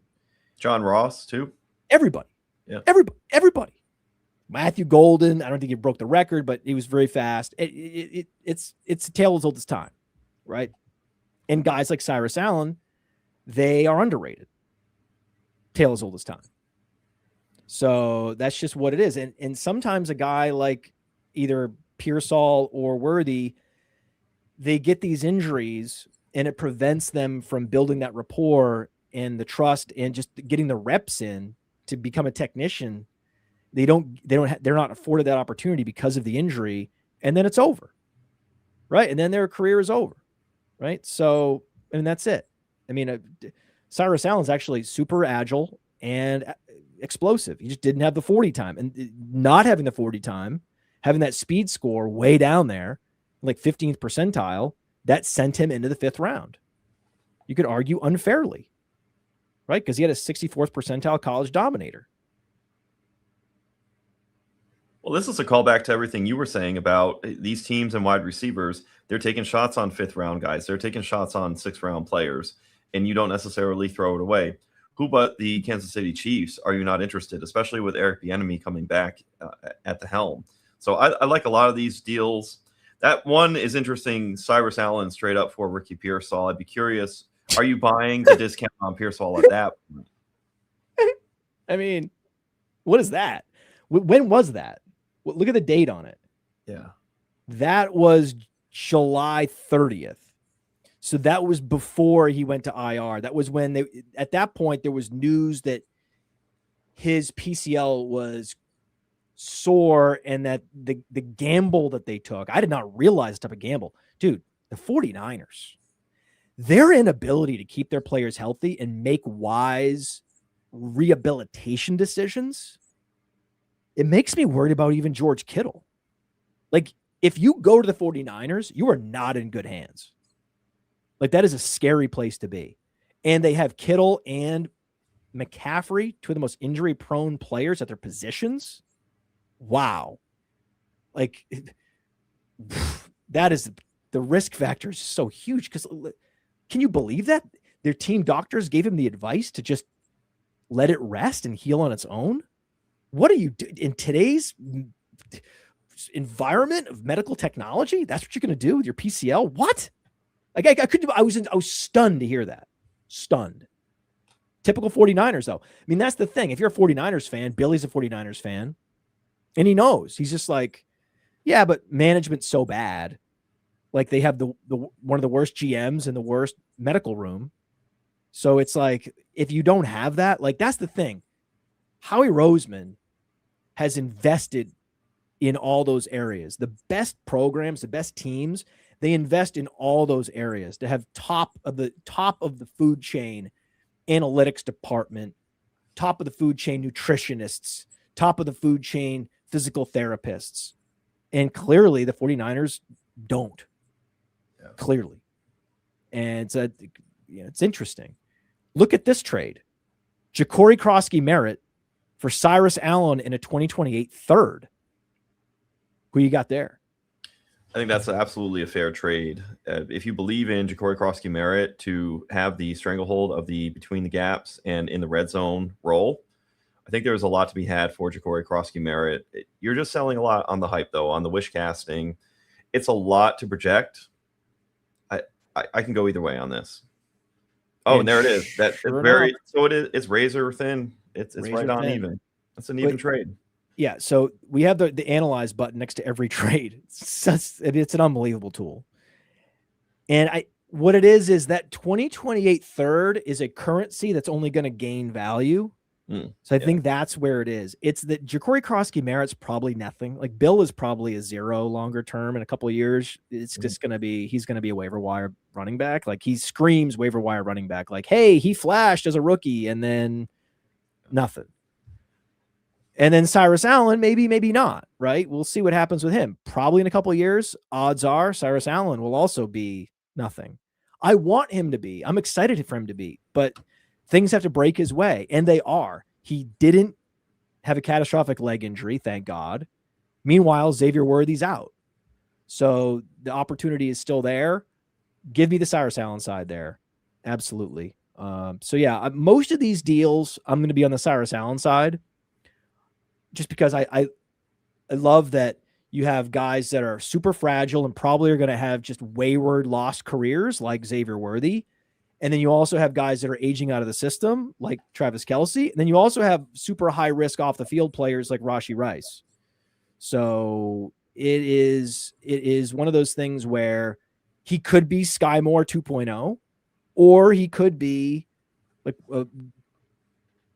what do you think? Like Jacoby Myers?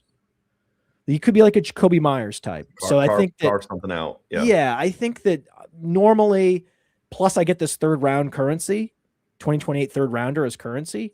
Give me the guy with the Jacoby Myers ceiling and the 2028 currency. I'll take that over Bill every time, just because I don't think that there's no upside with a guy that hasn't yet proven.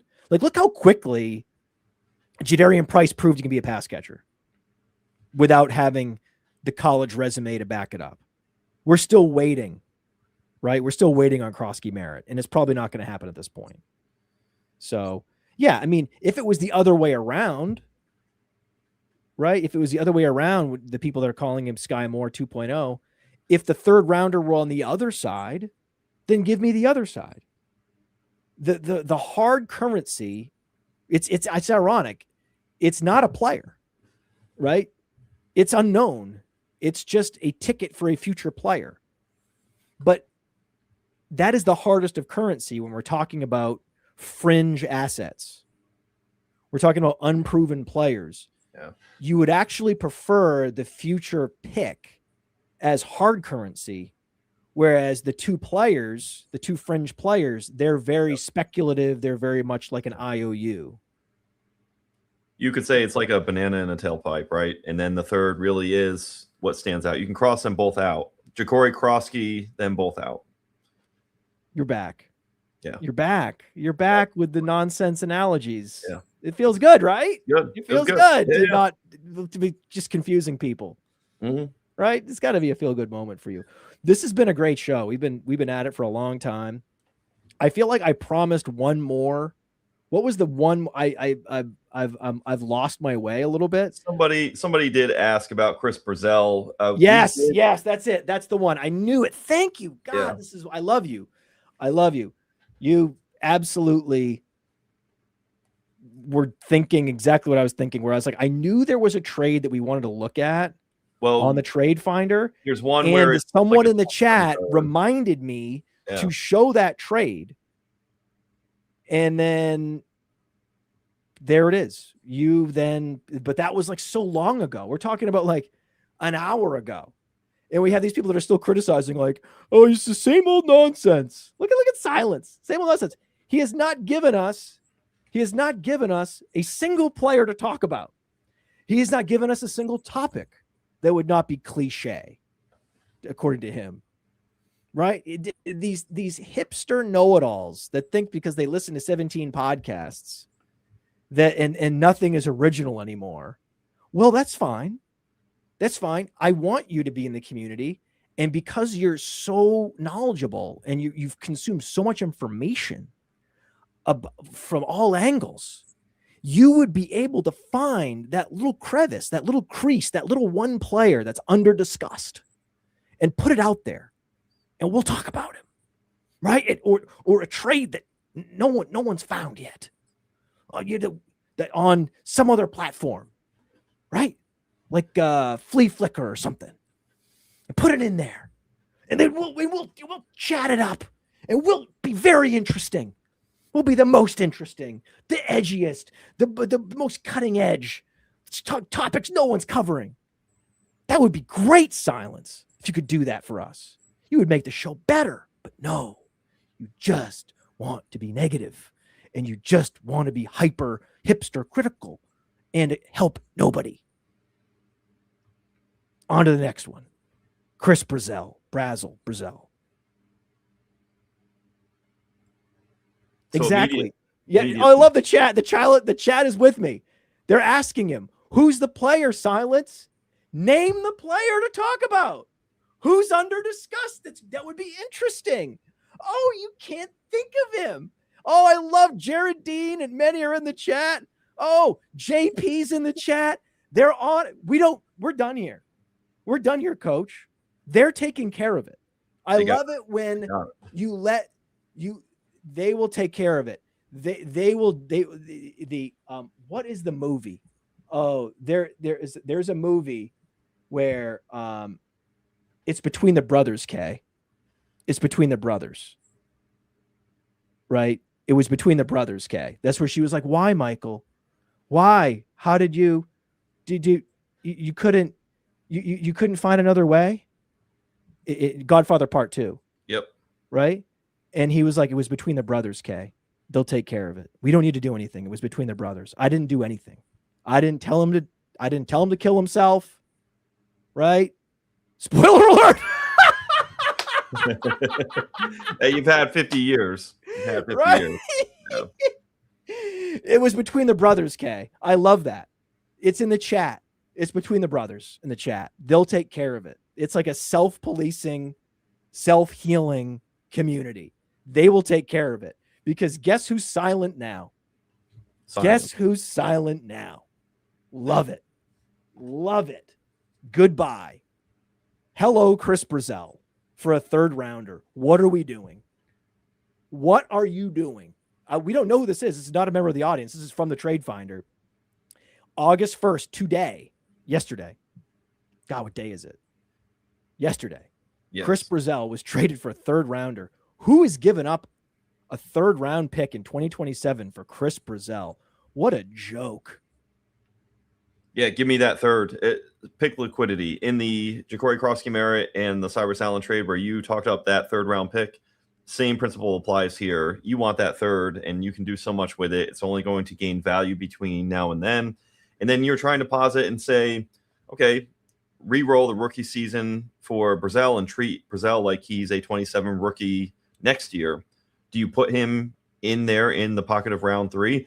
I would just argue that the gamut of players who are available, you're going to get somebody better than Chris Brazell. Brazell may end up in that range if you handicap it that certain way and rank it. But my God, give me all the liquidity, especially when you can grease that third for a deal for a player who can help you this year. This trade makes no sense. I mean, at risk of sounding cliche and obvious,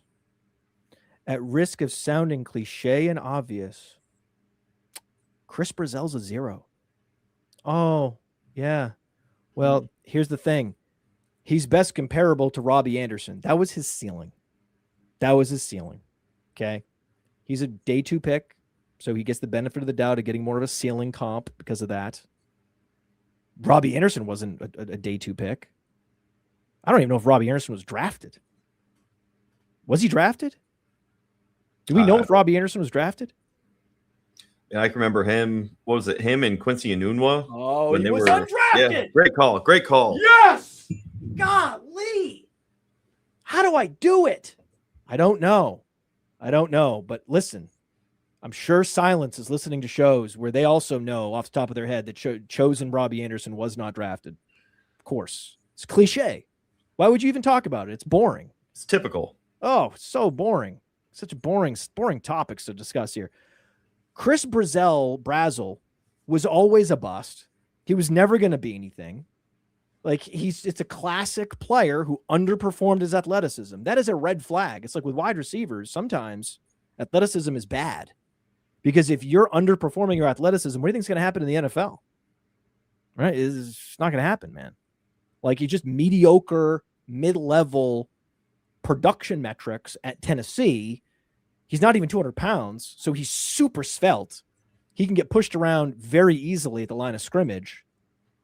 That's why he's comparable to Robbie Anderson. Robbie Anderson found a way at 6'4", 195 to be productive. But there are 20-plus other wide receivers with that profile that never became a goddamn thing in the NFL. And they didn't tear their ACL in rookie camp. It's over. 0. He is a complete 0. He is, I mean, I'm sure that we are lower on Brazell than anyone else because we've just seen this movie so many times and we just want to get it over with. And literally anything you can get for him, 2027 4th, I would take for him.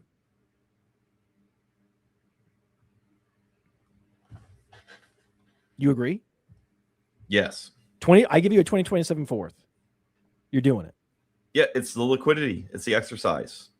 What incentive do you have right now to lust after trying to acquire Chris Brazell? Don't know. We have in the chat right now, we have the ultimate exposure of a troll. We all know when you're talking to your kids, they just want to get a reaction. The trolls want to get a reaction. Don't respond to the trolls. And then, again, we've asked Silence over and over and over again, what topics should we discuss that are not cliche and boring to you? And he won't answer. Why? He answered it with his latest response. I got under the Podfather's skin. I got under his skin, guys. No, you didn't. This is like, I love this. This is like, I dream about having these kinds of interactions on podcasts. I've been doing this for 10 plus years. Are you kidding me? This is this is great content. You're playing right into my hands, you idiot. What are you talking about? Under my skin? Absolutely not. You don't know what you're doing. You claim to be smarter than you are, and you're not. And you inadvertently created one of the best sort of segments of content we've had in the history of the show. And you're not getting a goddamn thing for it. In fact, you're investing time watching what you don't like, helping us for free. That's the bottom line. And you are exposing yourself as a troll in the process. So guess what? I have a scoreboard here. It's right behind me.